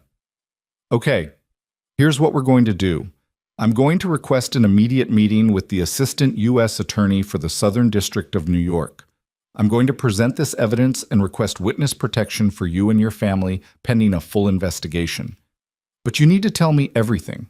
Who you are, what you were doing at Helix Global, and how you ended up with surveillance footage of a corporate conspiracy. So Ethan told her. Not everything. There were parts of his past that remained classified even from attorneys with security clearances. But enough. He explained Victoria's request for help, the surveillance he'd discovered, the frame being constructed around him, the merger vote that was really a hostile takeover, the FBI background he couldn't fully disclose, but that explained his skills. Reeves listened, took notes, and periodically asked questions that proved she was smarter than her overworked public defender appearance suggested. "This is insane," she said when he finished. "You're telling me a Fortune 50 CEO is conspiring with former NSA directors to frame a janitor in order to control his own daughter?" "Yes." "And you have audio evidence that proves it?" "Yes." "But you obtained that evidence by planting a device in the CEO's daughter's office, which she consented to because she believed she was under illegal surveillance, which your evidence now confirms." "Correct." Reeves tapped her pen against her legal pad. "This is either the biggest case of my career or the fastest way to get disbarred. Possibly both." She stood. "Wait here. I'm calling the U.S. Attorney's Office. This is way above NYPD's jurisdiction." She left. Ethan sat alone in the interview room and thought about Emma, probably awake by now, wondering why Daddy wasn't home, why strangers had been going through their apartment, why everything felt wrong. He thought about Victoria, isolated and vulnerable, waiting for help that might not come in time. He thought about the life he'd built, the promises he'd made, and the reality that sometimes keeping promises meant breaking others. His phone buzzed, a text from an unknown number. "They took your daughter. Sarah fought, but CPS has her. I'm sorry." The room spun. Ethan gripped the table to steady himself. They took Emma. While he was sitting in this interview room, playing by rules that didn't apply anymore, they'd taken his daughter. Another text. "Don't do anything stupid. She's safe for now, but if you want to keep it that way, you'll cooperate. Plead guilty. Accept whatever deal they offer, and forget Victoria Hale exists." Brennan. Had to be. A third text. "You have until Friday. The merger vote. After that, arrangements become permanent. Choose wisely." Ethan deleted the texts and sat in perfect stillness, the kind that came before violence or after it, when the world narrowed to a single point and everything else fell away.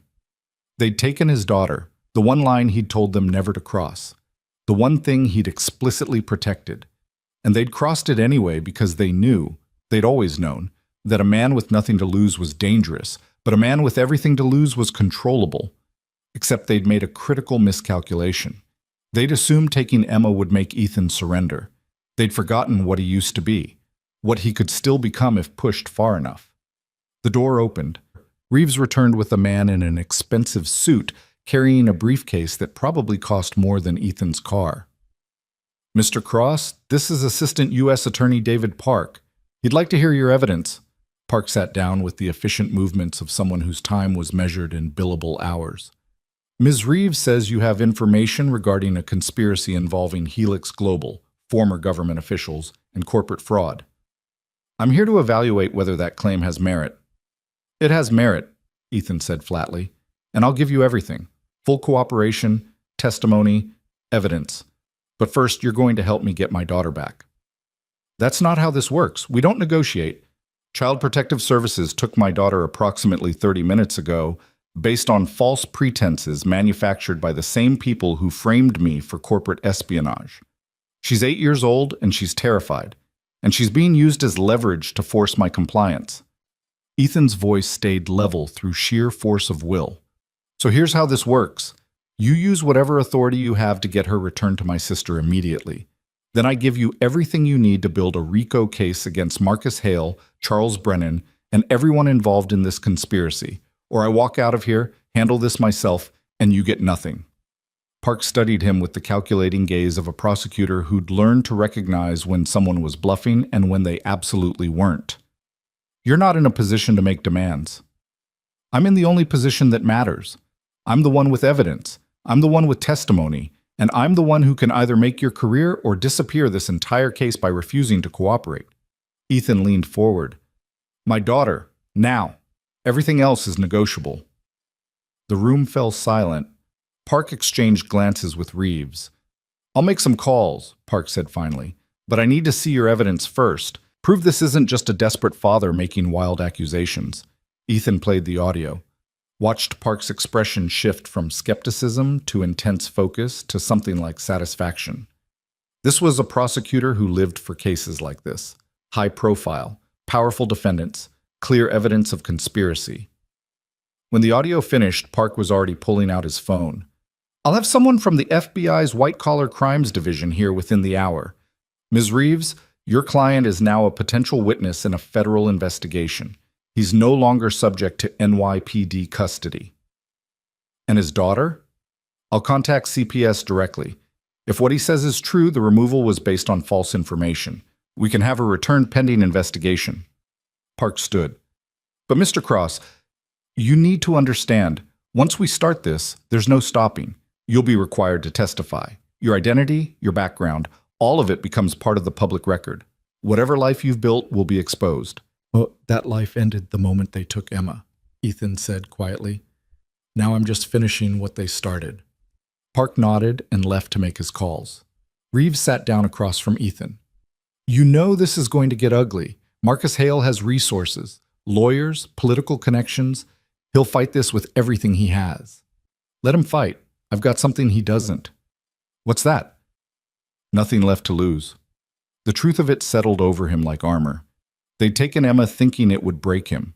Instead, they'd freed him from the one thing that had kept him from becoming the person he'd sworn never to be again. His phone buzzed one more time. Victoria. Ethan, what's happening? The police were at the building asking about you. Are you okay? He typed back, No, but I will be. Stay away from your office. Stay away from your father. Trust no one until you hear from me again. And Victoria, get ready. Friday's board meeting is going to be very different than anyone planned. He sent the message and powered down his phone. In 48 hours, the merger vote would take place. The conspiracy would attempt to finalize itself. And Ethan Cross would either save his daughter and Victoria Hale or burn down everyone responsible trying. The quiet man with the mop was done being quiet. Now it was time to remind powerful people why they should have left him invisible. The FBI field office in Lower Manhattan operated on a different frequency than the NYPD precinct. Less chaos, more clinical precision. Special Agent Rebecca Torres met Ethan in a conference room at 3:47 a.m. Thursday morning, her suit crisp despite the hour, her eyes sharp with the particular intensity of someone who'd built a career dismantling complex financial crimes. Mr. Cross? She sat across from him, a tablet and coffee, the only items on the polished table between them. A USA Park says you have evidence of a conspiracy involving Helix Global's CEO and former NSA Director Charles Brennan. I'm here to determine if that evidence supports opening a formal investigation. It does. Ethan was beyond exhaustion now, running on adrenaline and the singular focus that came from having one objective that mattered. But before we go further, I need confirmation that my daughter is safe. Torres consulted her tablet. Emma Cross, age 8, was removed from your residence at 11:43 p.m. by CPS based on a report filed by NYPD detectives Chen and Morrison citing unsafe living conditions and parental abandonment. As of 20 minutes ago, those detectives are under internal investigation for falsifying reports. The CPS removal order has been vacated. Your daughter is currently with your sister Sarah Cross at your apartment, under protective surveillance by 2 federal agents. The relief hit Ethan like a physical wave. Emma was safe. Not trapped in some foster system, not scared and alone wondering why her father had abandoned her. Safe. Thank you, he managed. Don't thank me yet. We still need to determine if your evidence justifies the protection we're providing. Torres opened a file on her tablet. Walk me through everything. Start with how you became involved with Victoria Hale. So Ethan told the story again, this time with more detail. The note Victoria had slipped him, the surveillance he'd discovered, the conversation with Brennan, the frame job that had landed him in NYPD custody.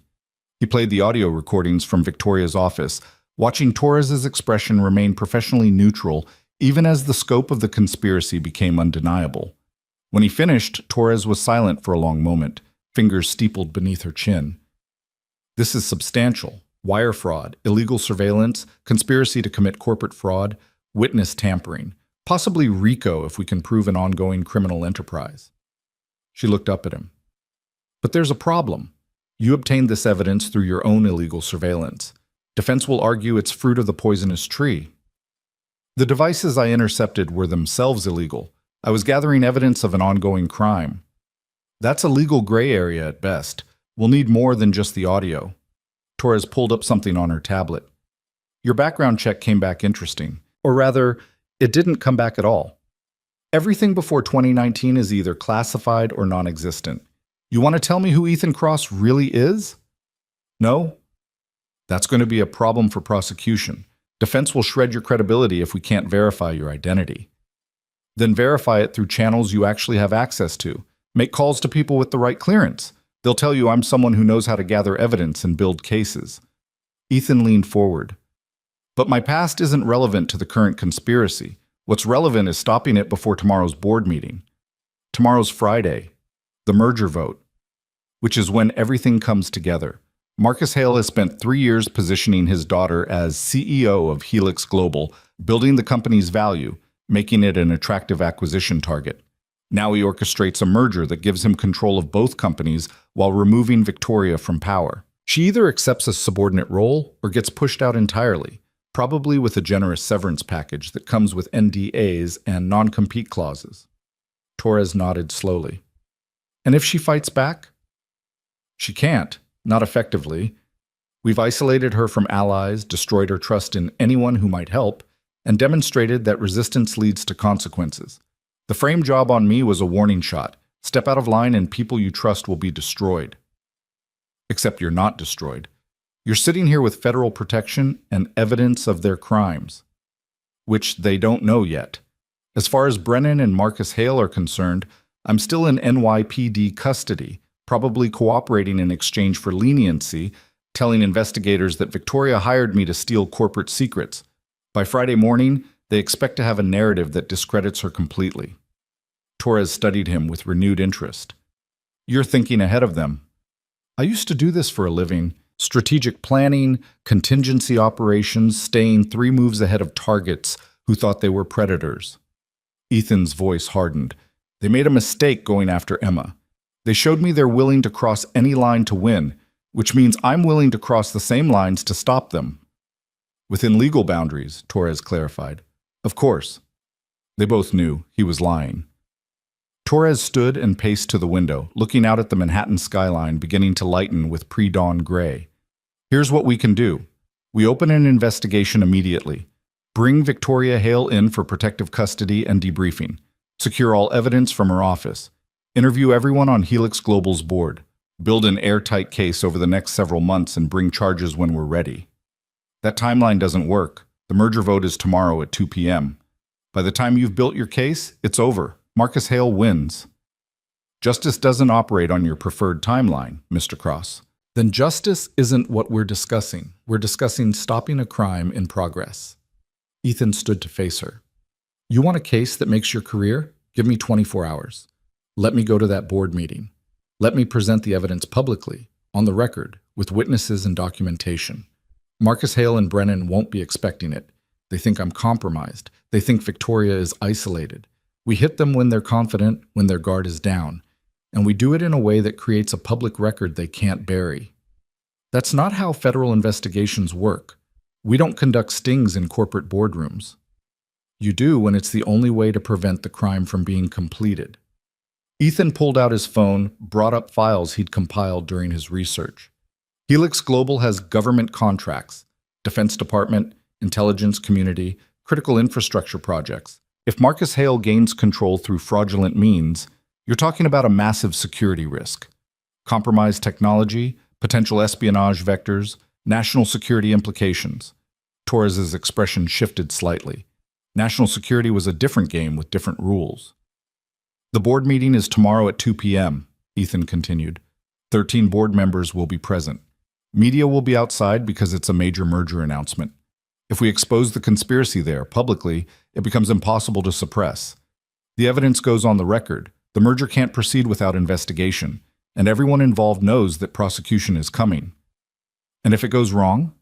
If they have security remove you before you can present anything? If the board votes to approve the merger anyway? Then you still have your evidence and your investigation. Nothing is lost except the opportunity to stop it before it's completed. Torres returned to the table, sat down, and pulled up a contact list on her tablet. I'm going to make some calls, people above my pay grade. If we're going to do this, it needs authorization I don't have. She looked at him directly. But if this is approved, you're not going in there as some vigilante janitor. You go in as a federal witness under FBI protection, presenting evidence as part of an ongoing investigation. Everything by the book. Understood? Understood. Torres left the conference room. Ethan sat alone with his thoughts and the knowledge that he'd just committed to walking into a room full of people who wanted him destroyed and trusting that federal protection would be enough to keep him alive. His phone buzzed. Sarah. Emma's okay. Agents are nice. She thinks they're here because of an important investigation and she's very excited about it. She wants to know if you're a secret agent. What should I tell her? Ethan smiled despite everything. Tell her Daddy has to help some people with a problem at work. I'll be home soon. Give her a hug for me. Will do. Ethan, what the hell is actually happening? I'm fixing a mistake, taking care of something I should have walked away from but can't anymore. That's not an answer. It's the only one I have right now. I love you both. I'll explain everything when this is over. He ended the call before Sarah could press further. The door opened. Torres returned with another agent, older, carrying the quiet authority of someone who'd risen through ranks by being right more often than wrong. Mr. Cross, this is Assistant Director Mitchell. He's authorized the operation pending certain conditions. Mitchell sat down with the economical movements of a man who didn't waste energy. Agent Torres has briefed me on your evidence and your proposal. Here are my conditions. 1. Victoria Hale agrees to cooperate fully and testifies to the surveillance and intimidation she's experienced. 2. You wear a wire during the board meeting. Everything said goes on record. 3. We have agents positioned throughout the building in case security attempts to remove you forcibly. 4. The moment the evidence is presented, the board meeting becomes part of an active federal investigation, and everyone present is informed they're potential witnesses or subjects. Agreed, Ethan said. I'm not finished. Condition 5. After this is over, you sit down with our debriefers and explain exactly who you are and what you did before you became a janitor. No more classified mysteries. If you're going to be a witness in a federal case, we need to know who we're putting on the stand. Ethan hesitated. His previous life was sealed behind clearances and NDAs and the kind of classification that didn't expire. Talking about it meant breaking agreements he'd made with people who had long memories and longer reach. But Emma was safe. Victoria needed help. And sometimes the price of doing the right thing was dealing with the consequences of what you'd done before. Agreed, he said quietly. Mitchell nodded. Then we have 29 hours to prepare. Agent Torres will coordinate with you on presentation strategy. I'll handle the legal framework and board notification. We're going to need Victoria Hale here for a full debrief within the next 6 hours. I'll contact her. Ethan pulled out his burner phone. She's going to be suspicious. After everything that's happened, trust isn't exactly her default setting. Then convince her. Because without her testimony, this is just audio recordings of questionable provenance and a janitor making accusations against powerful people. Mitchell stood. 29 hours, Mr. Cross. Make them count. The pre-dawn air was cold when Ethan finally stepped outside the federal building at 5:23 a.m. Torres had arranged a car to take him back to his apartment, 2 agents in the front seat, radio chatter providing background noise to his racing thoughts. He called Victoria from the burner. She answered on the second ring, voice tight with controlled panic. Ethan? Where are you? The police came by my apartment last night asking questions. My security team says there was an incident at headquarters. No one will tell me what's happening and I can't reach. Victoria, listen carefully.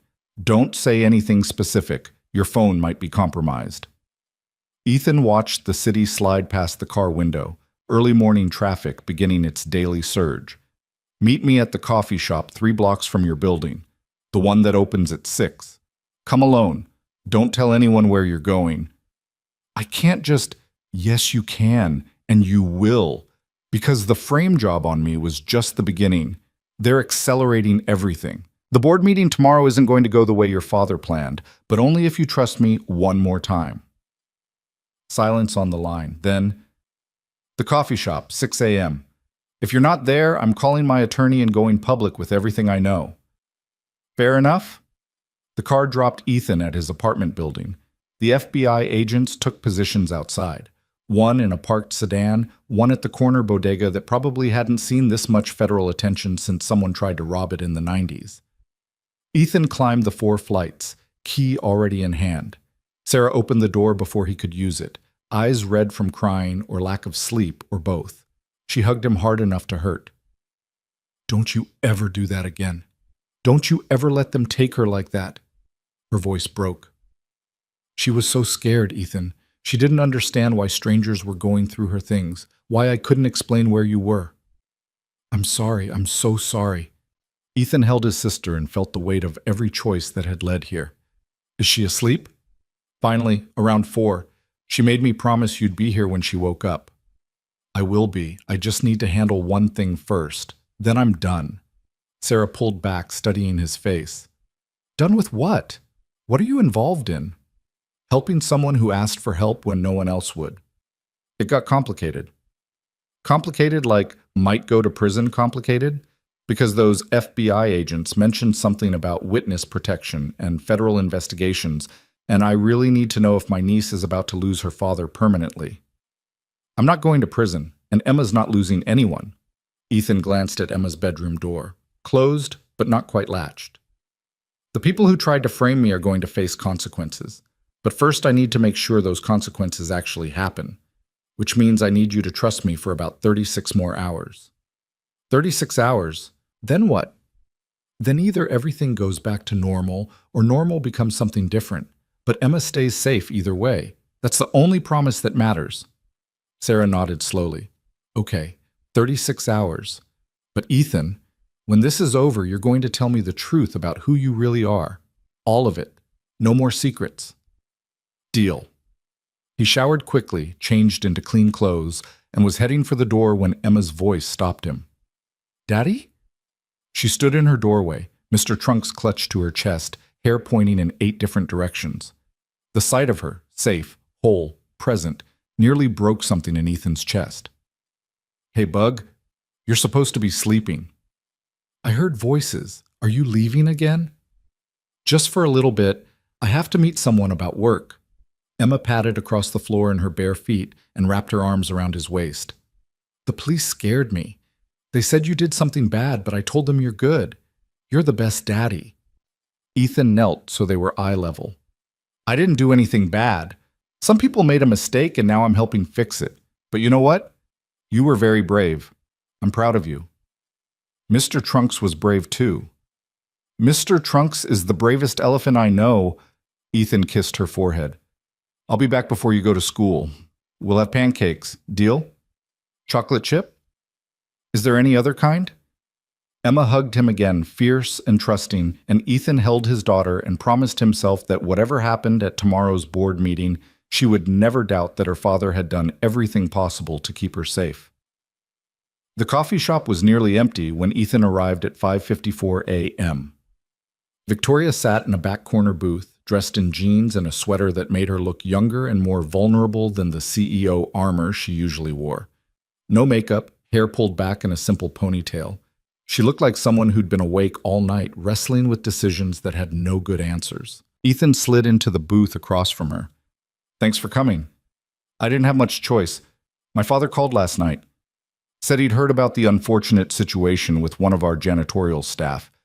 Suggested I should be more careful about who I trust." Victoria's hands wrapped around her coffee cup like it was the only warm thing in the world. "He knew, Ethan. About us working together, about everything." "Of course he did. He's been watching you the entire time." "So what happens now? You said they're accelerating. What does that mean?" Ethan glanced around the coffee shop. 2 other customers, both absorbed in their phones, barista cleaning the espresso machine. Still, he kept his voice low. "It means the frame job on me was supposed to isolate you completely, make you doubt your judgment, prove you couldn't trust anyone. By now I should be cooperating with police, telling them you hired me to steal corporate secrets, giving them everything they need to discredit you before the board meeting. But you're not.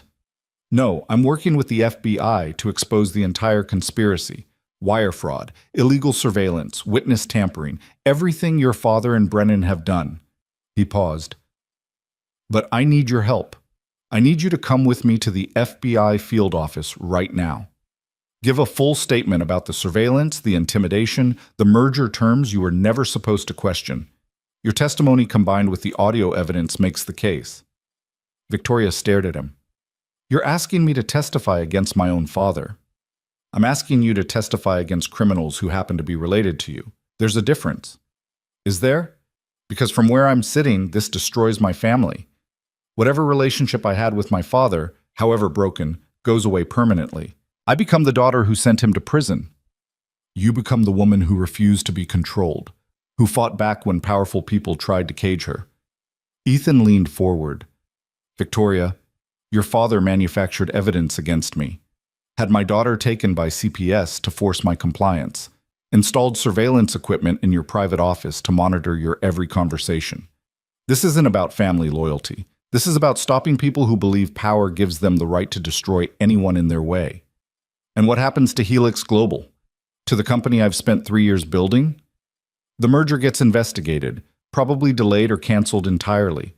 You retain your position as CEO, but under federal scrutiny until the investigation concludes.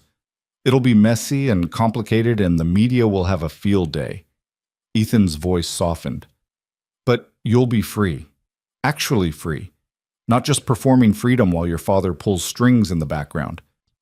Victoria looked out the coffee shop window at the morning light painting the street in shades of gold. I spent my entire life trying to prove I was more than just Marcus Hale's daughter. Every achievement, every success, every impossible goal I reached, I thought I was building something mine. And now I'm realizing it was always his. The CEO position, the company transformation, even the merger. All of it was just part of his larger game. So change the game. Take control of the narrative. Tomorrow at the board meeting, you're not going to be the victim or the pawn. You're going to be the person who exposes the truth. How? The FBI is authorizing an operation. We go into the board meeting with full evidence. Audio recordings, documentation, testimony. We present it on the record, in front of witnesses, with media waiting outside. Your father won't be expecting it. He thinks I'm compromised and you're isolated. We hit him when he's confident. Victoria was quiet for a long moment. If I do this, I lose my father. You already lost him. You just haven't accepted it yet. The words hung between them, brutal and true.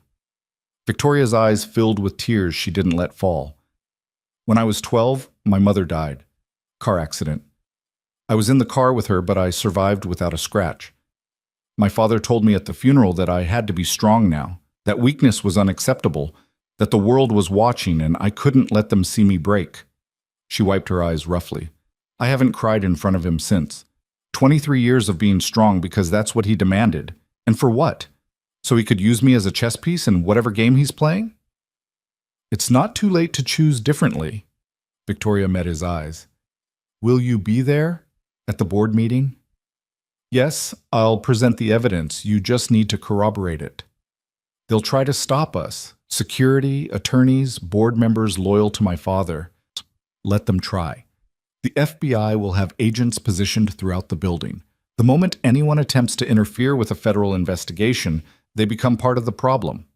Ethan pulled out a card Agent Torres had given him. This is the agent coordinating everything. She needs your statement within the next 3 hours. After that, you're under federal protection until the board meeting tomorrow. Victoria took the card, studied it like it was a contract she was about to sign. And after? After the board meeting?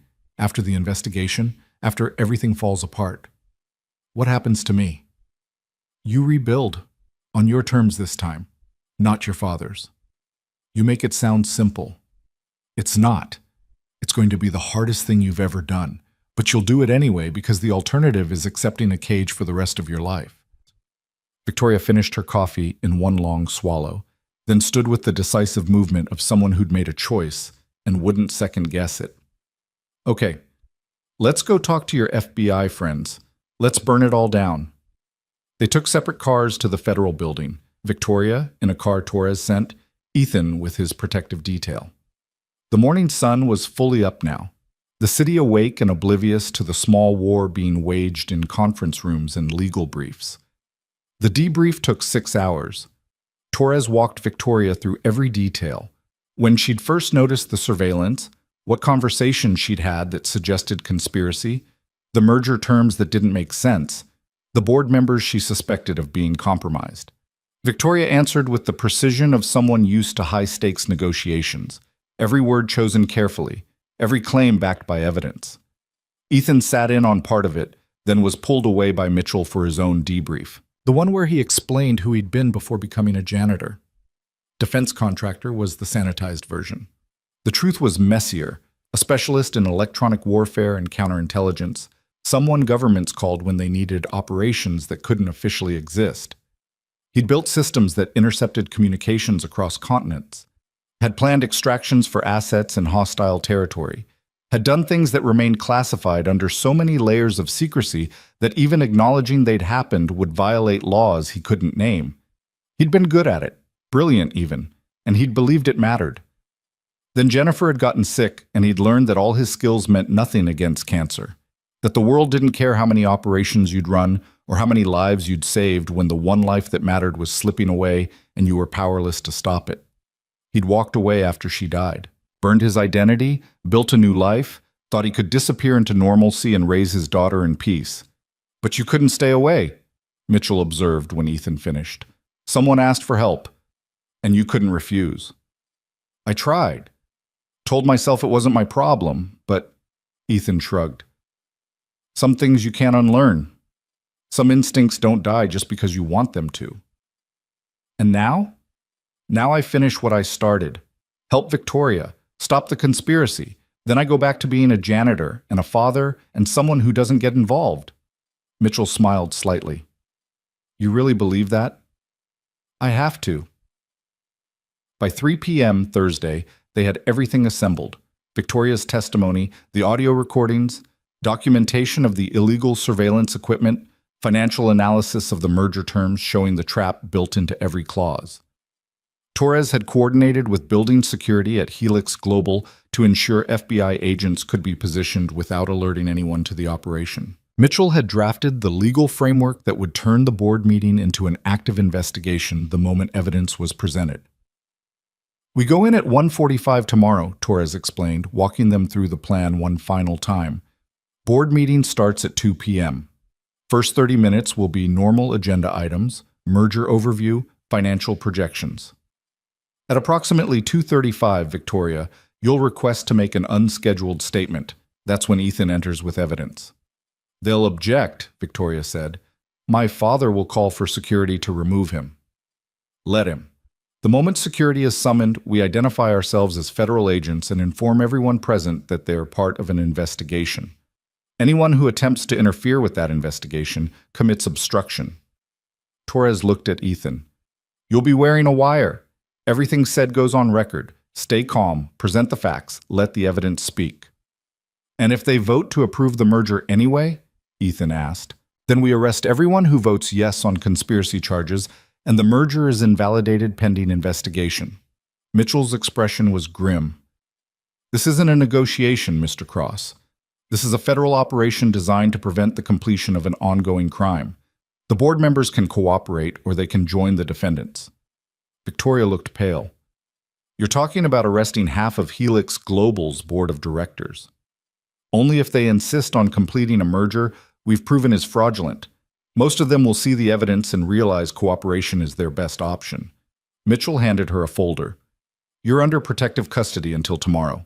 Agent Torres will escort you to a secure location. No contact with anyone at Helix Global, your father, or anyone who might be compromised. What about my attorney? Your attorney can meet you at the secure location. But understand, from this moment forward, you're a protected witness. Your movements are restricted and monitored. Victoria nodded slowly, the weight of the decision settling visibly on her shoulders. They left separately again.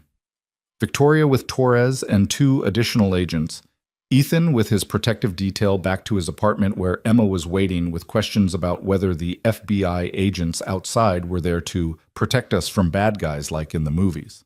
Something like that, Ethan told her over the chocolate chip pancakes he'd promised. Are you fighting bad guys, Daddy?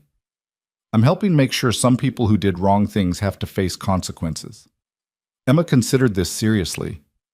Mr. Trunks says that's very brave.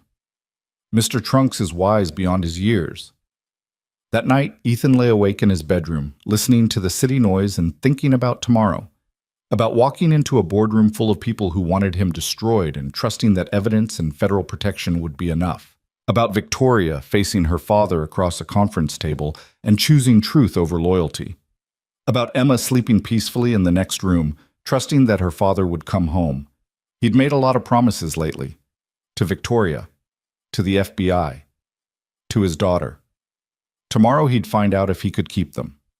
At 1:43 p.m. Friday, Ethan Cross stood outside the entrance to Helix Global's executive boardroom, wearing a wire, carrying a folder of evidence, and accompanied by 4 FBI agents in business suits who looked like they could be corporate attorneys or investment bankers, or anything except what they were. Inside, he could hear voices. The board meeting had started on schedule. Victoria was in there now, sitting in her CEO chair at the head of the table, her father to her right. 12 other board members arranged around polished wood, all of them believing this was just another merger vote. None of them knowing their world was about to collapse. Agent Torres touched his earpiece, listening to something from the tactical team positioned throughout the building. Victoria just requested to make an unscheduled statement. That's your cue. Ethan nodded and opened the door.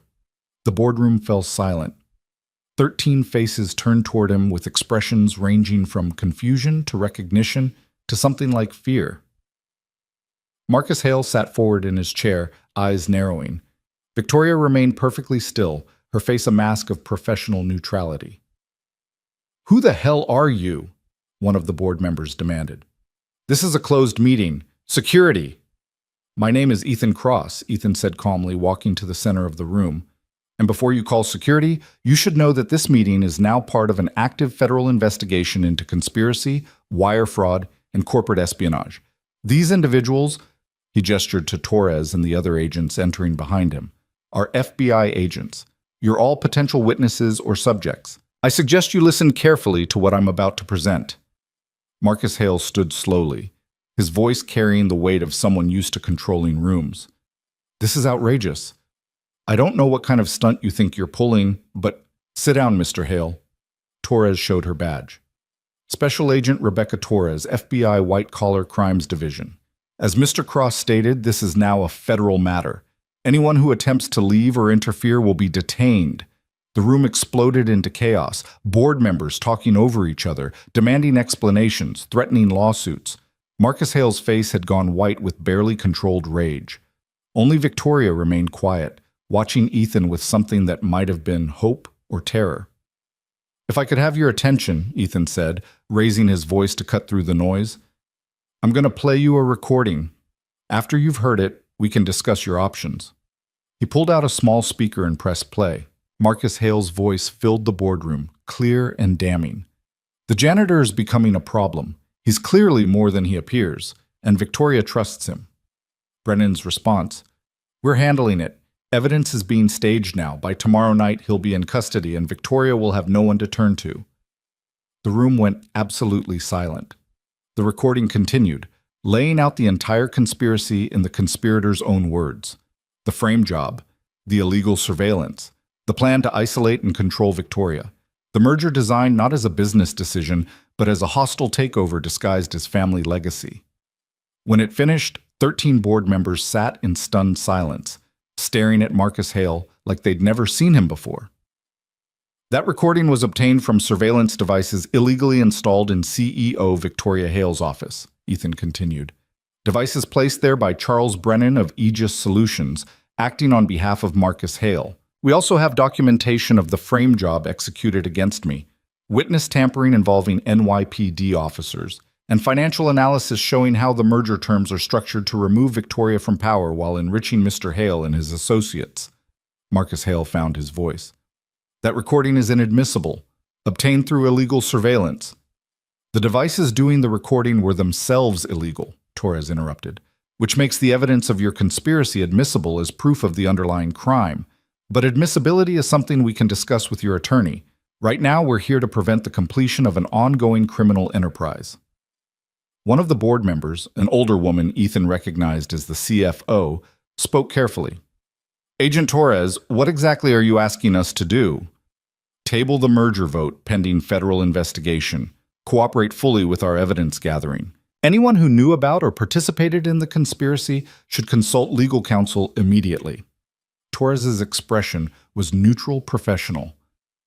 Anyone who votes to approve this merger after hearing evidence of fraud becomes an accessory to that fraud. This is extortion, Marcus Hale said, but his voice had lost its certainty. You can't threaten board members into, "We're not threatening anyone, Mr. Hale. We're informing you of the legal consequences of your actions." Mitchell stepped forward, another badge, another level of authority. Assistant Director Mitchell, FBI. As of this moment, you and Charles Brennan are subjects of a federal investigation. I strongly suggest you exercise your right to remain silent and contact your attorney. Victoria stood finally, her voice steady despite the tremor Ethan could see in her hands. I'd like to make my statement now. She told them everything. The surveillance she'd noticed, the fear she'd lived with, the note she'd given Ethan asking for help, the realization that her father had never seen her as a daughter or a CEO, but as a useful tool to be manipulated and discarded when convenient. I built this company, Victoria said, looking directly at her father. I transformed it from a dying industrial relic into a leader in innovation. And I did it believing I was earning your respect, your pride. Instead, I was just performing in a play you'd written, playing a role you'd assigned, waiting for the moment you'd pull the strings and remind me who really held power. Marcus Hale's face was stone. Victoria, don't. Just don't. Her voice broke slightly, but she pushed through. I spent 23 years trying to be the daughter you wanted. Strong, unbreakable, never showing weakness. And it was all for nothing because you never wanted a daughter. You wanted an asset. The silence in the boardroom was absolute. The CFO cleared her throat. I moved to table the merger vote pending investigation and review of all evidence presented today. Second, another board member said immediately. All in favor? The CFO looked around the table. 11 hands rose. Marcus Hale didn't vote. Neither did his closest ally on the board, a man who'd probably been promised something lucrative when the merger completed. Motion carries.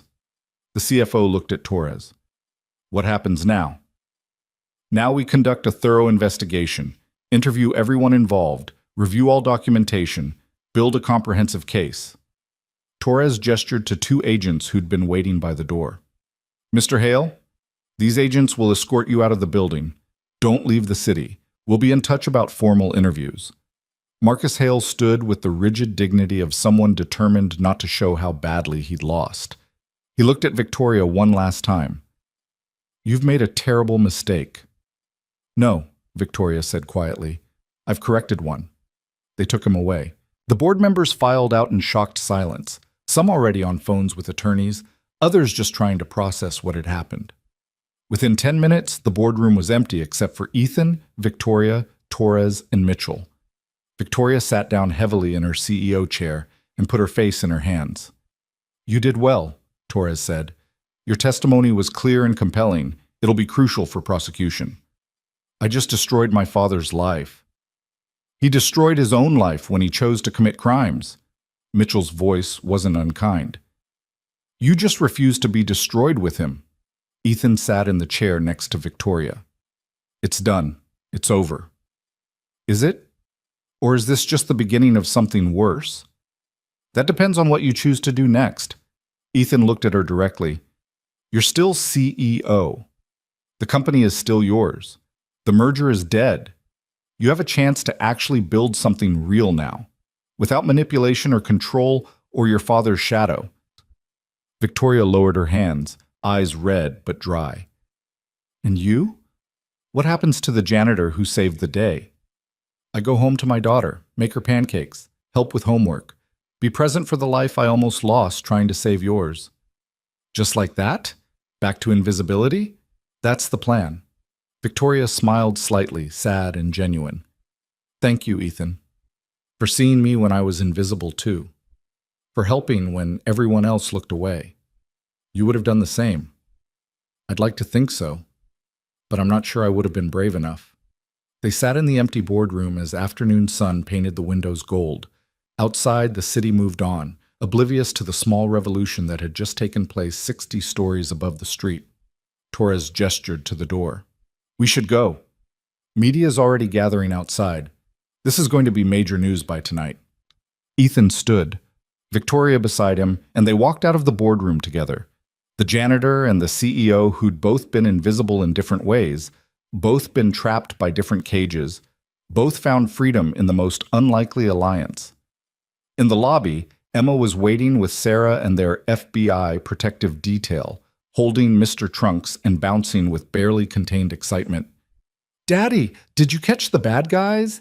Ethan scooped her up, held her tight, breathed in the simple reality of her presence. "Yeah, Bug. We caught the bad guys. Mr. Trunks knew you would. He's basically psychic." "Mr. Trunks is the smartest elephant in New York." Victoria watched them with an expression Ethan couldn't quite read. Loss, maybe? Or recognition of something she'd never had and now understood she'd been searching for all along. "Miss Hale," Emma said solemnly, "my daddy says you're very brave." "Your daddy is the brave one," Victoria replied. "But thank you." They parted ways at the building entrance, Victoria to federal debriefings and media management, and the complicated work of rebuilding her life. Ethan to his fourth-floor walk-up and the beautiful normalcy of being nobody important. That night, after pancakes for dinner because rules didn't apply to days when you'd taken down conspiracies, after Emma had finally fallen asleep clutching Mr. Trunks and asking if tomorrow could they do something normal like go to the park, Ethan sat at his kitchen table and allowed himself to feel the weight of what had happened. He'd kept his promises. Emma was safe. Victoria was free. The conspiracy was exposed, and Ethan Cross, the man who'd tried so hard to stay invisible, had been seen, truly seen, for exactly who he was. The question now was whether he could disappear again, or if being seen had changed something fundamental that couldn't be unchanged. His phone buzzed. A text from an unknown number. "The board voted unanimously to confirm me as CEO pending investigation. I start rebuilding Monday. Thank you doesn't seem adequate, but thank you anyway. V." Ethan smiled and typed back, "Adequate is overrated. Good luck with the rebuilding." He deleted the text thread, powered down his phone, and went to check on his daughter one last time before bed. Tomorrow would bring new questions, new challenges, new decisions about what kind of life he wanted to build from here. But tonight, Emma was safe in her bed. The bad guys were facing consequences, and a woman who'd been trapped had found her freedom. Tonight, that was enough. 3 months later, Ethan stood in front of a floor-to-ceiling window on the 52nd floor of Helix Global, watching the January sun paint Manhattan in shades of silver and gold. The view was different from up here, not the janitor's perspective of empty corridors at 2 a.m., but the kind of vista that came with an actual office, actual daylight, and a title that still felt like wearing someone else's clothes. Director of Security Operations. The business card sat on his new desk, embossed letters spelling out a role he'd never asked for, but somehow couldn't refuse. "You're doing it again." Victoria's voice came from the doorway. She entered carrying 2 cups of coffee, handing him one. "Staring out windows like you're planning an escape route." Old habits. Ethan accepted the coffee. "And I am planning an escape route. This office has 3 exits, 4 if you count the air vent, which I don't recommend unless you're significantly smaller than me. Still thinking like a contractor. Still alive because I think like a contractor." He sipped the coffee, better than anything he'd had access to as a janitor, which felt both appropriate and vaguely wrong. "How was the board meeting?" Victoria settled into one of the chairs by his desk, her own coffee cradled in both hands. She looked different than she had 3 months ago. Lighter, somehow. The tension that had lived in her shoulders had eased. She smiled more, laughed occasionally, existed as a person rather than performing as a CEO. "Productive. We finalized the new Ethics Oversight Committee, approved the independent security audit, voted unanimously to implement the transparency protocols you recommended." She paused. "Charles Brennan's trial date was set, June 15th. My father's is 2 weeks later." Ethan had been following both cases through the reports Agent Torres forwarded. Brennan was facing 15 federal charges. Marcus Hale had 23, including conspiracy, wire fraud, and violations of corporate governance laws that carried maximum sentences measured in decades. Both men had assembled legal teams that probably cost more than Ethan would make in his lifetime, but the evidence was overwhelming. The audio recordings, Victoria's testimony, the paper trail of fraudulent merger documents and illegal surveillance equipment. The prosecutors were confident, which in federal cases meant something close to certainty. "How are you handling it?" Ethan asked. "Your father going to trial." Victoria was quiet for a moment, staring into her coffee like it might contain answers. "I thought I'd feel guilty, or sad, or something other than relieved, but mostly I just feel free, like I've been holding my breath for 23 years and finally remembered how to exhale. That's not wrong, that's healthy. My therapist says the same thing. Did I mention I started seeing a therapist?" "You did, twice. I'm proud of you." Victoria smiled. "Never thought I'd be the kind of CEO who talks about therapy in business meetings. But apparently healthy leadership starts with healthy leaders. Who knew? People who aren't raised by Marcus Hale, probably." "Fair point." She stood, moved to the window beside him. "The company's doing well, you know. Stock price recovered after the initial drop. Investor confidence is actually higher than before the merger attempt. Turns out people trust a CEO who exposes corruption more than one who hides it. Transparency as competitive advantage. Revolutionary concept. Don't be smug, it doesn't suit you." But her tone was warm. "Speaking of revolutionary concepts, how's the security division overhaul going?" Ethan had spent the past 3 months rebuilding Helix Global's security from the ground up. Not just cameras and badge readers, but a complete philosophical shift. Security wasn't about controlling employees or monitoring for threats. It was about creating an environment where people felt safe enough to do their best work. He'd hired a team of 12, former military, former law enforcement, former contractors who'd walked away like he had, and were looking for work that didn't compromise what remained of their souls. Together, they'd implemented protocols that balanced protection with privacy, surveillance with trust, preparation with paranoia. "We're ready," Ethan said. "New systems go live Monday. After that, nobody plants bugs in executive offices without triggering 17 different alarms and a very uncomfortable conversation with people who know what they're doing, including you. Especially me." He turned to face her directly. "Victoria, I need to ask you something, and I need you to be honest." Her expression shifted slightly, guarded.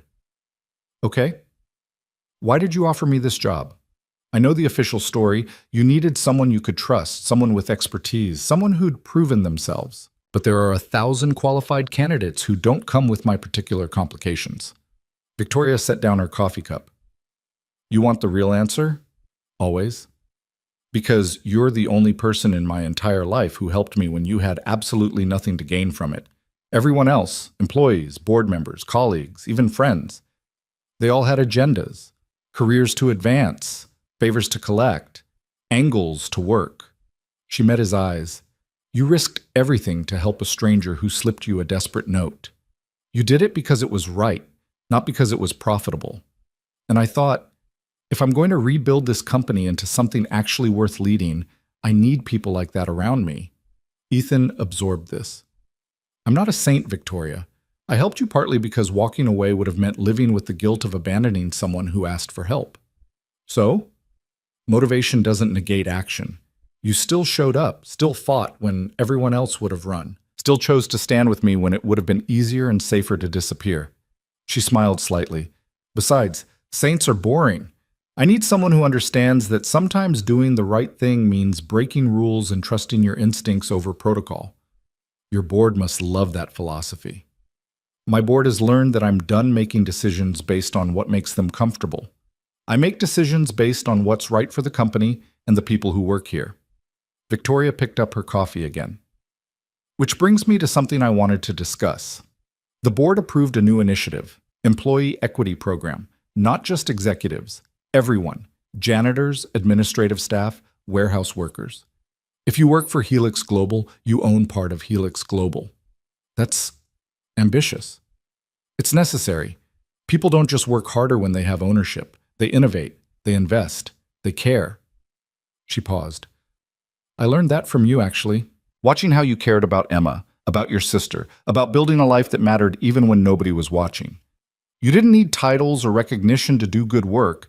You just did it because it reflected who you are. I cleaned floors, Victoria. Let's not romanticize janitorial services. You protected people, built community with other night shift workers, made sure the building was safe and functional for everyone who worked there. That's not just cleaning floors. That's caring about the infrastructure that allows everyone else to succeed. She looked at him seriously. I want to build a company that operates on that principle, where everyone's contribution matters, where success is measured not just in quarterly earnings, but in lives improved and potential fulfilled. Ethan felt something shift in his chest. This was the Victoria Hale he'd glimpsed that first night, the woman beneath the CEO armor, the leader who'd been trapped by her father's manipulation and was now free to become something entirely her own. You're going to change the world, he said quietly. I'm going to try, and I need you here to help. His phone buzzed. Sarah. Emma's school called. She wants to know if you can come to Career Day next week and talk about your important security job. I tried to explain you're busy, but she's very insistent. Also, Mr. Trunks is apparently very insistent too. Ethan smiled and typed back.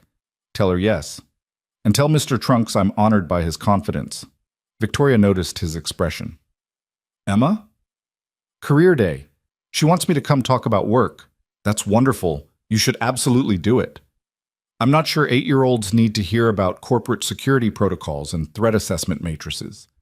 Then don't talk about that.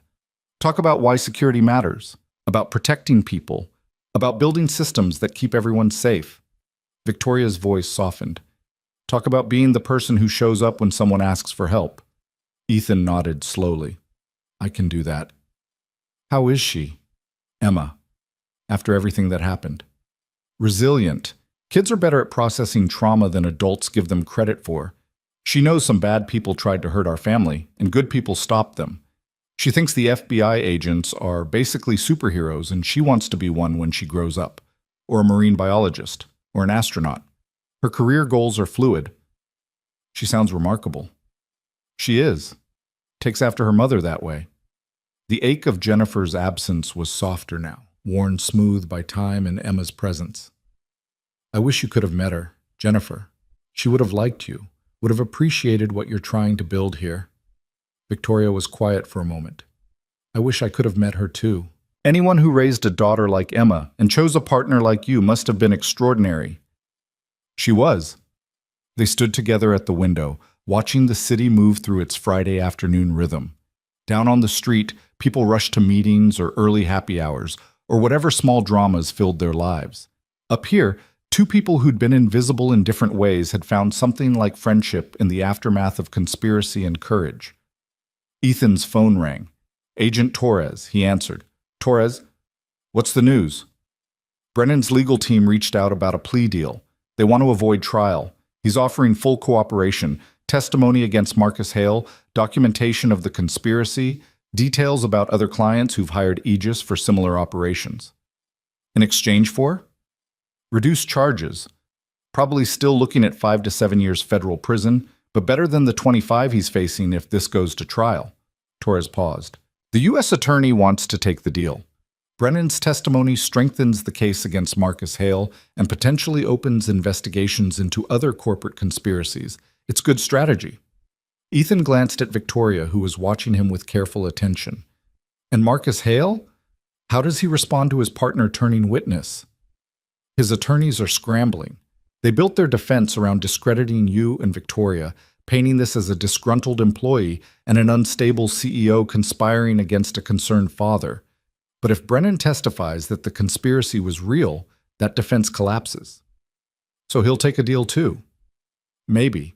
Or he'll fight this all the way to trial and lose spectacularly. Torres sounded satisfied. Either way, he's done. His reputation, his companies, his freedom, all of it gone. Ethan should feel triumphant. This was justice. This was accountability. This was powerful people finally facing consequences for the harm they'd caused. Instead, he just felt tired. Thanks for the update, Torres. Keep me posted on developments. Will do. And Ethan, you did good work here. Both of you. Not everyone would have had the courage to fight back the way you did. He ended the call and turned to Victoria. Brennan's taking a plea deal. He's going to testify against your father. Victoria absorbed this without visible reaction. So it's really over. The conspiracy, the legal battles, all of it, just over. The legal part still has months to go, but the existential threat, the control your father had over your life, yeah, that's over. She nodded slowly, and Ethan saw her eyes glisten with tears she'd probably spent 23 years learning not to shed. I should feel something, vindicated or victorious or something, but I just feel empty, like I won a war but lost something I can't name. You lost the illusion that your father loved you the way parents are supposed to love their children. That's worth mourning. Is it? Should I mourn a lie? You mourn what you thought you had, what you deserved to have and didn't. That's legitimate grief, Victoria. Don't minimize it. She wiped her eyes quickly, professional mask sliding back into place. I have a 3 p.m. with the CFO. I should go. Victoria. She stopped at the door. It's okay to not be okay. To take time to process. To let yourself feel whatever you're feeling without judgment. That's what my therapist says too. Your therapist is smart. You should listen to her. Victoria smiled, sad but genuine. I'm trying. It's harder than running a Fortune 50 company, honestly. Most important things are. After she left, Ethan returned to the window and thought about the strange trajectory that had brought him here. 3 months ago, he'd been a janitor trying to stay invisible. Now he had an office with a view, a salary that meant Emma could have braces and college, and a future not defined by his limitations, and a purpose that felt like redemption for all the times he'd failed to save the people who mattered. His phone buzzed again. Sarah, emergency family meeting tonight. I got a job offer. We need to discuss living arrangements because if I'm employed, I can finally move out and you can have your spare room back. Also, Emma wants Chinese food for dinner, and I already ordered it, so you're outvoted. Ethan smiled and headed for the elevator. Director of Security Operations was a good title, but it paled in comparison to the one that actually mattered. Dad.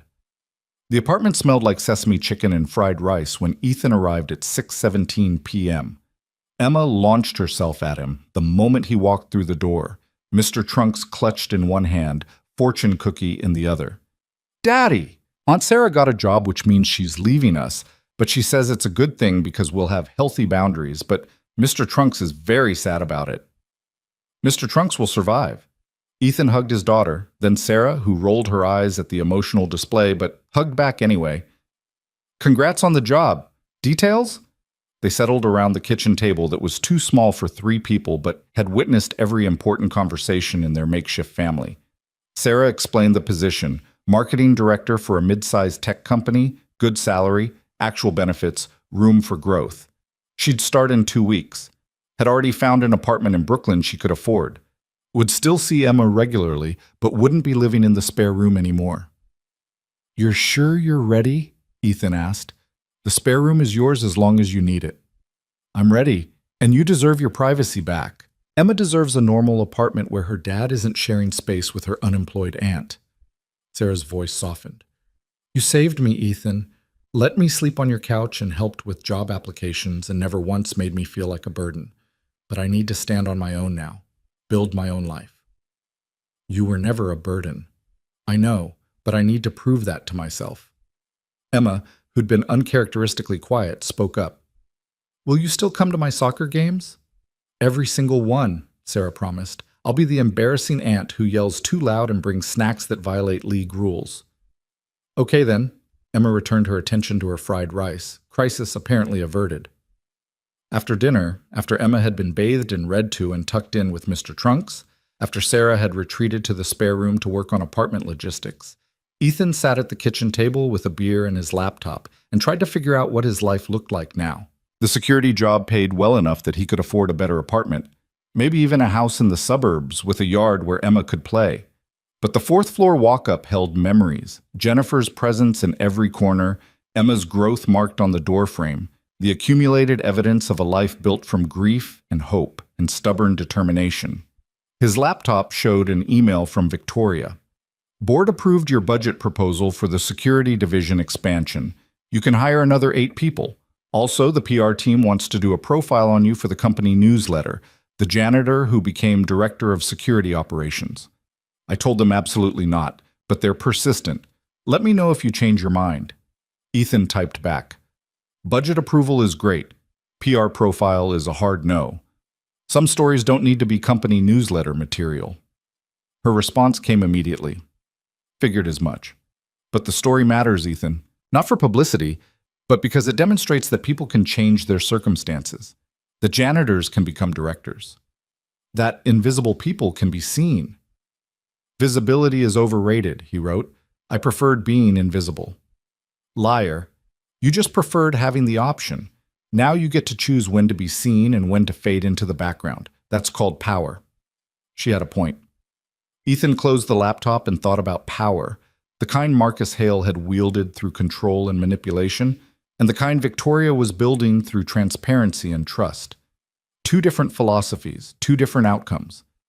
He knew which one felt right. The weeks blurred into months. Sarah moved to Brooklyn and visited every weekend. Emma thrived in third grade and decided she definitely wanted to be a marine biologist, not an astronaut, though she reserved the right to change her mind again. Ethan built his security team and implemented protocols and slowly learned to occupy space in a way that didn't feel like performing invisibility. Victoria transformed Helix Global piece by piece, decision by decision, board meeting by board meeting. The Employee Equity Program launched to significant media attention. The Ethics Oversight Committee began investigating previous questionable practices and making recommendations. The company's culture shifted from competitive and cutthroat to collaborative and innovative. It wasn't perfect. Change never was. But it was real. In April, Marcus Hale accepted a plea deal that would send him to federal prison for 12 years. The news broke on a Tuesday morning. Victoria called Ethan from her office, voice steady but strained. He took the deal. His attorney says it was the best option given Brennan's testimony and the evidence. How do you feel? Like an orphan, which is ridiculous because I'm 35 years old and I haven't actually been his daughter in any meaningful sense for years. But still, orphan. That's not ridiculous, that's grief. Let yourself feel it. My therapist says the same thing. You two should compare notes. We're both very wise. Victoria laughed, choked and genuine. Thank you for picking up the phone, for not telling me to be professional about this. You're allowed to be human, Victoria. CEOs are people too, despite what the business magazines suggest. They talked for 20 minutes about nothing important. The weather, Emma's upcoming soccer tournament, Sarah's new apartment that apparently had a dishwasher which she was unreasonably excited about. Normal conversation between people who'd survived something extraordinary and were learning to inhabit ordinary life again. When Victoria hung up, Ethan sat in his office and thought about fathers and daughters, and the complicated mathematics of love twisted into control. Marcus Hale had loved Victoria, probably, but he'd loved his own vision of who she should be more than he'd loved the actual person she was. Ethan looked at the picture on his desk, Emma at the beach last summer, soaked and sandy and laughing at something he'd said. He'd failed Jennifer, couldn't save her from cancer, but he could save Emma from the kind of life where love came with conditions and control masqueraded as protection. That was enough. That had to be enough. Emma's career day arrived on a Thursday in May. Ethan stood in front of 23 third graders, all of whom had the attention span of caffeinated goldfish, and tried to explain what security meant in terms an 8-year-old could understand.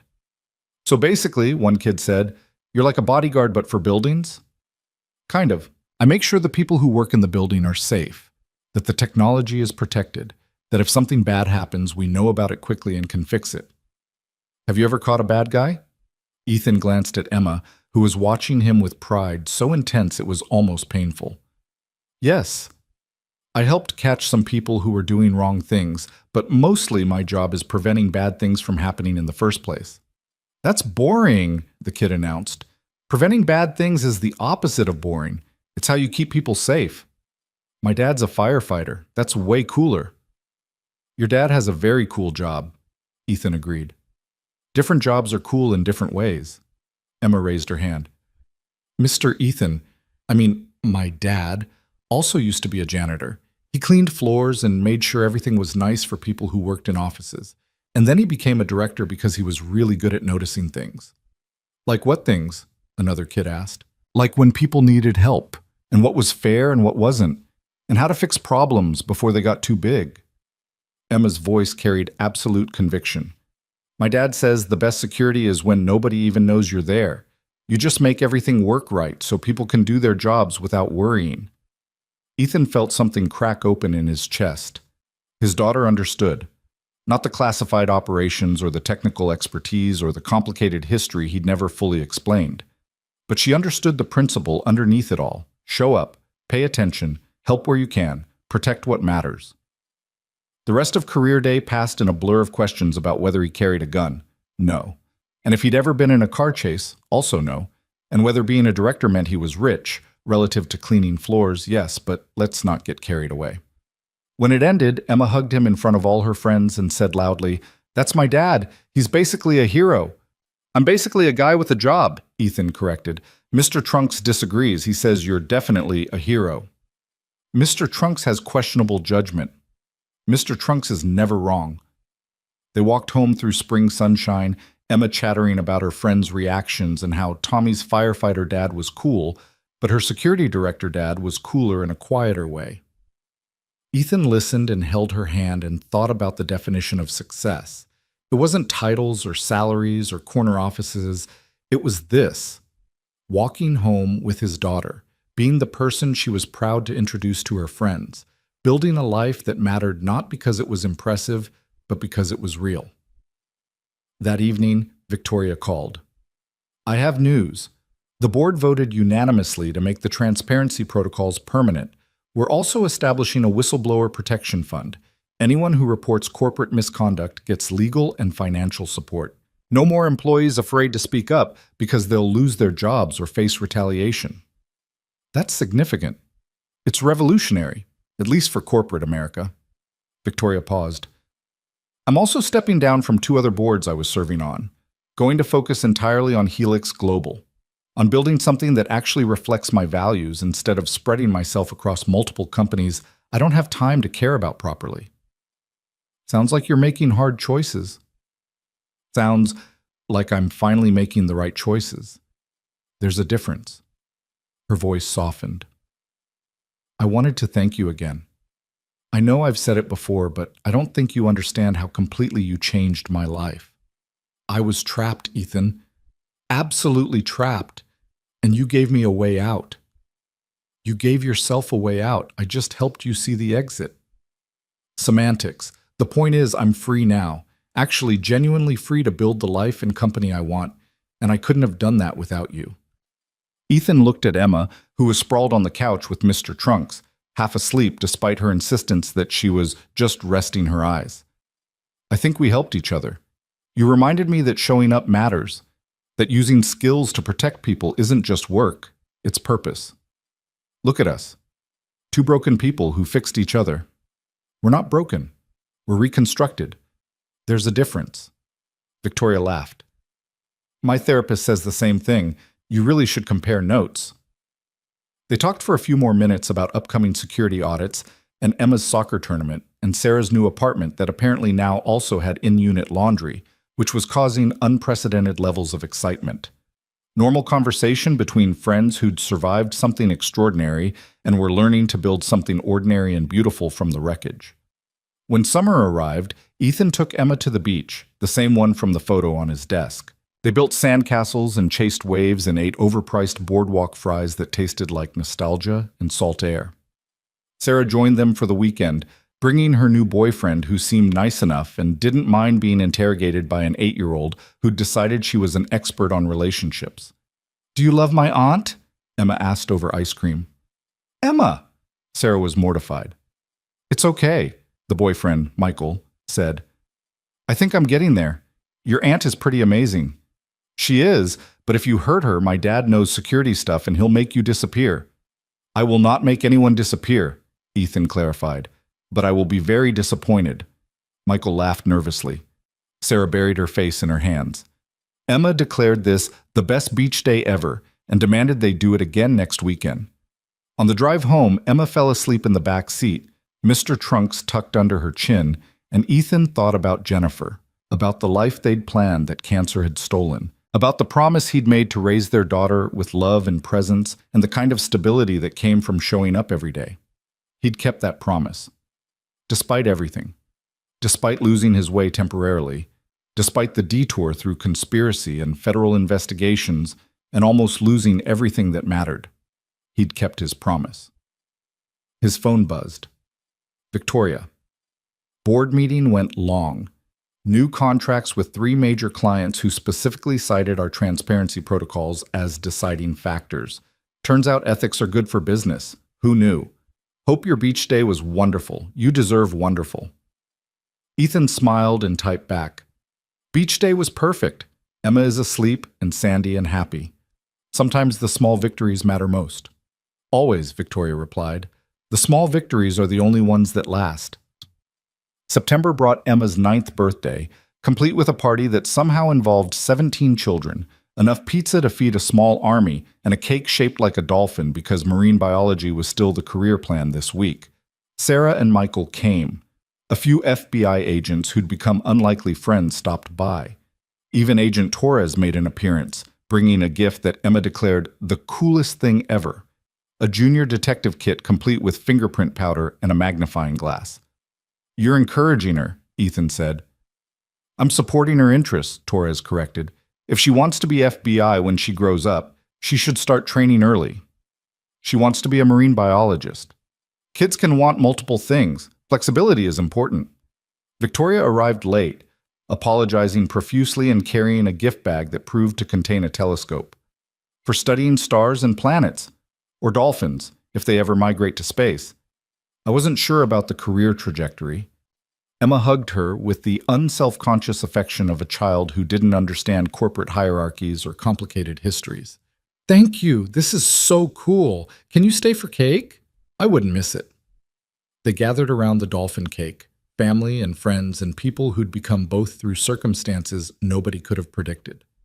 Ethan watched his daughter blow out 9 candles and make a wish she wouldn't share, because then it won't come true, Daddy. Everyone knows that.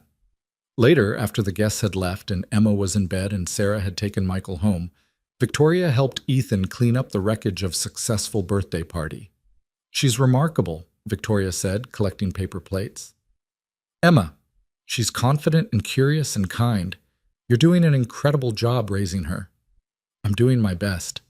Some days that feels adequate, other days not so much. Join the club. I run a Fortune 50 company and still have days where I feel like I have no idea what I'm doing. The difference is you're figuring it out, building something new instead of just maintaining what existed before. Victoria paused in her cleaning. Can I ask you something? And I need you to be honest. Always. Do you ever regret it? Helping me? Getting involved? Almost losing Emma because you chose to fight for a stranger. Ethan thought about the question seriously. About the nights in NYPD custody. About the moment they'd taken his daughter. About the fear and anger and desperate scramble to fix what had been broken. No, he said finally. I regret that it got as dangerous as it did. I regret that Emma was scared, but I don't regret helping you. Because the alternative was teaching my daughter that we only help people when it's convenient, that we walk away when things get hard, that being invisible and safe is more important than being present and brave. You could have walked away in the beginning, before it got complicated. Could I? You slipped me that note because you had no one else to turn to. You were drowning, and I was the only person who noticed. What kind of person sees that and does nothing? Most people, honestly. Then most people are wrong. Ethan tied off a garbage bag. I helped you because it was right, because you deserved help, and because sometimes the measure of a life isn't what you accomplish for yourself, but what you do for others when nobody's watching. Victoria set down the plates she'd been collecting and hugged him, quick and fierce and unexpected. Thank you for everything, for seeing me, for fighting for me, for reminding me that power without compassion is just tyranny with better branding. That's very poetic for someone who runs a tech company. I'm full of surprises. They finished cleaning in comfortable silence, 2 people who'd been invisible in different ways and had found something like family in the aftermath of conspiracy and courage. October brought Marcus Hale's sentencing hearing. Ethan didn't attend, but Victoria did, sitting in the courtroom gallery with her therapist beside her and watching her father receive 12 years in federal prison for conspiracy, fraud, and the accumulated weight of treating people like chess pieces in games they didn't know they were playing. She called Ethan afterward from her car. "It's done." He looked old, Ethan, small, like someone I didn't recognize. "How do you feel?" "Relieved, sad, free, all of it at once." A pause. "He looked at me when they let him out. I thought he might say something, apologize maybe, or tell me he loved me, but he just looked at me like I was a stranger who'd betrayed him." "You didn't betray him. You stopped him from betraying you further." "I know, my therapist says the same thing, but knowing it and feeling it are different." "They usually are. Give yourself time to feel whatever you're feeling." "I'm feeling like I need a vacation. Somewhere with beaches and no corporate conspiracies." "Highly recommend beaches. Emma and I are experts." Victoria laughed, and Ethan heard relief in it. "Maybe I'll take you up on that. A real vacation. No laptops, no board meetings, just ocean and terrible beach novels." "You should. You've earned it." After the call ended, Ethan sat in his office and thought about justice and redemption and whether the two ever really intersected. Marcus Hale would spend 12 years in prison. His companies had been dissolved or sold. His reputation was destroyed. By any objective measure, he'd faced consequences for his actions. But Victoria would spend the rest of her life processing the damage he'd done. Working in therapy to untangle love from control, family from manipulation, daughterhood from performance. That damage didn't have a sentence or an end date. It was just something she'd carry and work through, and hopefully, eventually, transcend. Justice was imperfect, but it was better than the alternative. Winter settled over New York with the kind of cold that made Emma complain about freezing her face off every morning on the walk to school. Helix Global's annual report showed record growth, attributed directly to the transparency and ethics initiatives Victoria had implemented. Investor confidence had never been higher. Employee retention had improved dramatically. The company was profitable and principled, proving the two weren't mutually exclusive. On a Thursday in December, Victoria called an all-hands meeting. Every employee, from executives to janitors to warehouse staff, gathered in the main auditorium. Ethan stood in the back with his security team, watching Victoria take the stage with confidence that no longer looked like performance. "A year ago," she began, "this company almost made a terrible mistake. We almost merged with an entity that would have destroyed everything we'd built. We almost allowed fear and manipulation to dictate our future. We almost forgot that companies aren't just balance sheets and quarterly earnings. They're people.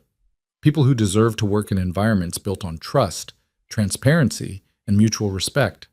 She paused, letting the words settle. "But we didn't make that mistake. Because people spoke up. Because someone noticed what was wrong and refused to stay silent. Because courage isn't always loud and obvious. Sometimes it's quiet. Sometimes it's a janitor who pays attention when everyone else looks away." Ethan felt eyes turning toward him. He stayed perfectly still, neither acknowledging nor denying. "I'm not going to name names," Victoria continued, and Ethan relaxed slightly. "Because the people who made a difference don't want recognition. They just want to do good work and go home to their families and live lives that matter. And that's exactly what we should all aspire to. Not fame or praise or credit. Just meaningful work that makes the world slightly better than we found it." She talked for another 10 minutes about the year's accomplishments and next year's goals, about the employee equity program and what it meant that everyone in the room now owned part of the company they helped build, about values and vision and the kind of future worth working toward. When she finished, the applause was genuine and sustained. Ethan slipped out before it ended, returning to his office where he could be invisible again. But Emma was waiting for him there, sitting in his desk chair and spinning slowly, Mr. Trunks balanced on her lap. "Bug, what are you doing here?" "Aunt Sarah brought me. She said you were at a big meeting and I could surprise you." Emma stopped spinning. "Was that Ms. Hale talking about you? About being the quiet person who helped?" Ethan sat in one of the visitor chairs. "Maybe. I don't know.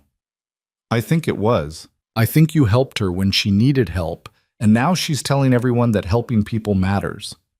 Emma looked at him seriously. That's what you always tell me, that we help people even when it's hard. That's right. Then why don't you want credit for it? Because credit isn't the point. Helping is the point. Ethan pulled her into a hug. I don't need everyone to know what I did. I just need to know I did it. And I need you to know that when someone asks for help, we show up, even when it's complicated. Emma hugged him back, fierce and trusting. You're the best dad. Even better than Tommy's firefighter dad. I don't know about that. Firefighters are pretty cool. You're cooler, in a quiet way. They went home together, the director of security and his daughter, walking through December cold toward an apartment that was too small and perfect and full of memories both painful and precious. Sarah had dinner waiting, some elaborate pasta dish she'd learned to make from a YouTube video. Michael was there too, looking nervous in the way people looked when they were about to make announcements. So, Michael said over dinner, I wanted to ask something. Well, two somethings. First, Emma, I wanted to ask if it would be okay with you if I asked your aunt to marry me. Emma's eyes went wide. Like propose? Like in movies? Exactly like that, but only if you're okay with it. Are you going to be nice to her? Always. And you won't hurt her feelings? I'll try my very best not to. Emma considered this with the gravity of a judge deliberating a verdict. Okay, you can propose, but you have to let me help plan the wedding because I have ideas. Everyone laughed. Sarah was crying happy tears. Michael looked relieved. What's the second thing? Ethan asked. Michael turned to him. I wanted to ask for your blessing. I know I should have asked first before talking to Emma, but you have it, Ethan said. Sarah's an adult who makes her own decisions. But if you're asking whether I approve, the answer is yes. You make her happy. That's what matters. They celebrated with dessert and stories, and Emma's increasingly elaborate wedding plans that involved dolphins and telescopes, and definitely Mr. Trunks as the ring bearer because he's very responsible. Later, after Emma was asleep and Sarah and Michael had left, Ethan sat at the kitchen table and thought about families, the ones you're born into and the ones you build. Marcus Hale had been born into wealth and power and had used it to control and diminish. Ethan had been born into nothing remarkable and had built something extraordinary from love and presence and the stubborn determination to show up. He knew which legacy mattered more. His phone buzzed. Victoria. That was terrifying and exhilarating, and I think I said what needed to be said without saying too much. Did I say too much? Tell me honestly. Ethan smiled and typed back. You said exactly enough. The people who needed to understand understood. Everyone else just heard a good speech about company values. Thank goodness, I was worried I'd embarrassed you. Takes more than a veiled reference in an all-hands meeting to embarrass me. I've survived much worse. True. You've survived me, which is an accomplishment in itself. You're not that scary anymore. You've mellowed. I have not mellowed. I've strategically softened to improve employee morale. Mellowed, Ethan repeated. Terrible. You're terrible. They texted back and forth about nothing important, and Ethan realized this was what freedom looked like. Not dramatic gestures or grand victories. Just the ability to have pointless conversations with friends, to make plans for the future without fear, to exist as a person rather than performing a role. Spring returned, as it always did, painting New York in flowers and possibility. Emma's soccer team made the playoffs. Sarah and Michael set a wedding date for June. Helix Global launched 3 new product lines and was named one of the best companies to work for in America. Victoria started dating someone, a professor of ethics at Columbia who had no interest in corporate politics and thought Victoria was brilliant for reasons that had nothing to do with quarterly earnings. And Ethan? Ethan continued showing up, building security protocols that protected people without controlling them, raising his daughter with love and presence, being the kind of man who helped when asked, stood up when necessary, and chose kindness over convenience. On a Tuesday in May, exactly 1 year after Career Day, Ethan walked into Emma's classroom for the encore performance. 23 new third graders stared at him with varying degrees of interest. So, Ethan began, I'm here to talk about security, but not the exciting kind with car chases and explosions. The boring kind that keeps people safe by preventing problems before they happen. That sounds really boring, a kid announced. Emma raised her hand. It's not boring. My dad stopped bad guys by noticing things nobody else noticed. He helped people by paying attention. That's basically a superpower. What kind of things? Another kid asked. Things that weren't right. People who needed help. Problems that would get bigger if nobody fixed them. Emma's voice carried conviction. My dad says the best way to change the world is to notice when something's wrong and do something about it. Even if it's hard. Even if nobody sees you do it. Ethan felt his chest tighten with pride, so intense it was almost painful. His daughter understood. Not just the words he'd said, but the principle underneath. Show up, pay attention, help where you can. The rest of career day passed in questions and explanations, and one kid's insistence that security would be cooler if it involved more lasers. When it ended, Emma hugged him in front of all her friends and said, "That's my dad. He's quiet, but he's brave." "I'm just a guy with a job," Ethan said. "You're more than that. You're someone who helps people. That's better than a job." They walked home through spring sunshine, past the corner store where Ethan used to buy coffee at 2 a.m., past the subway station that had carried him to countless night shifts, past all the landmarks of his invisible life that had become visible through choosing to help someone who'd asked. That evening, Victoria called. "I have news. Big news." Good news or bad news? Depends on perspective. The board voted to approve a major expansion, international offices, new product lines, significant growth over the next 5 years. It's exciting and terrifying, and I'm going to need your security expertise more than ever. You'll do great. You always do. Will I? Some days I still feel like I'm faking it, like everyone's going to realize I have no idea what I'm doing. That's called imposter syndrome. Every competent person has it. The incompetent ones never doubt themselves. Victoria laughed. When did you become so wise? I've always been wise. You just weren't paying attention because I was mopping floors. Fair point. She paused. Thank you, Ethan, for everything, for seeing me, for fighting for me, for reminding me that power is only worth having if you use it to protect people instead of control them. You figured that out yourself. I just helped you see the exit. Semantics. Important semantics. They talked for a few more minutes about expansion plans and Emma's upcoming soccer tournament and Sarah's wedding preparations that had evolved into something far more elaborate than anyone had intended. Normal conversation between friends who'd survived something extraordinary and built something ordinary and beautiful from the wreckage. When the call ended, Ethan sat at his kitchen table in the apartment that was too small and perfect and thought about the year that had passed. About the note Victoria had slipped him and the choice he'd made to help. About the conspiracy they'd exposed and the lives they'd reclaimed. About justice and redemption and whether the two ever fully intersected. He thought about Jennifer and the promise he'd made to raise their daughter with love and presence and the kind of strength that came from showing up even when it was hard. He'd kept that promise, despite detours and dangers and moments when he'd almost lost everything. He'd kept his promise. Emma appeared in her pajamas, Mr. Trunks under one arm, asking if they could have pancakes for breakfast tomorrow, even though it was Wednesday and pancakes were usually weekend food. Chocolate chip? Ethan asked. Is there any other kind? Not in this house.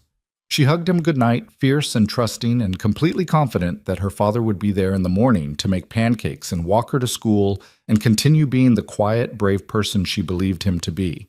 And he would be. Because showing up was the only superpower that mattered.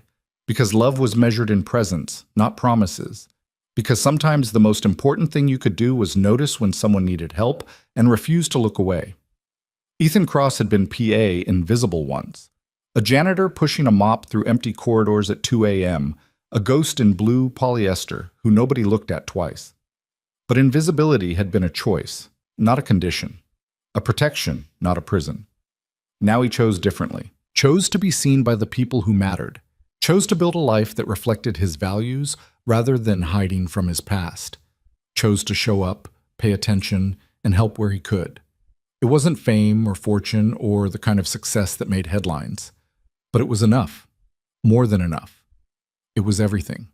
The story that began with a desperate note and a choice to help ended not with dramatic victory, but with quiet triumph. Pancakes on Wednesday morning, a daughter who believed her father was brave, and the knowledge that sometimes the most powerful force in any room really is the one no one sees coming. Ethan Cross had been that force, would continue to be that force, and in the end, that was the only story that mattered.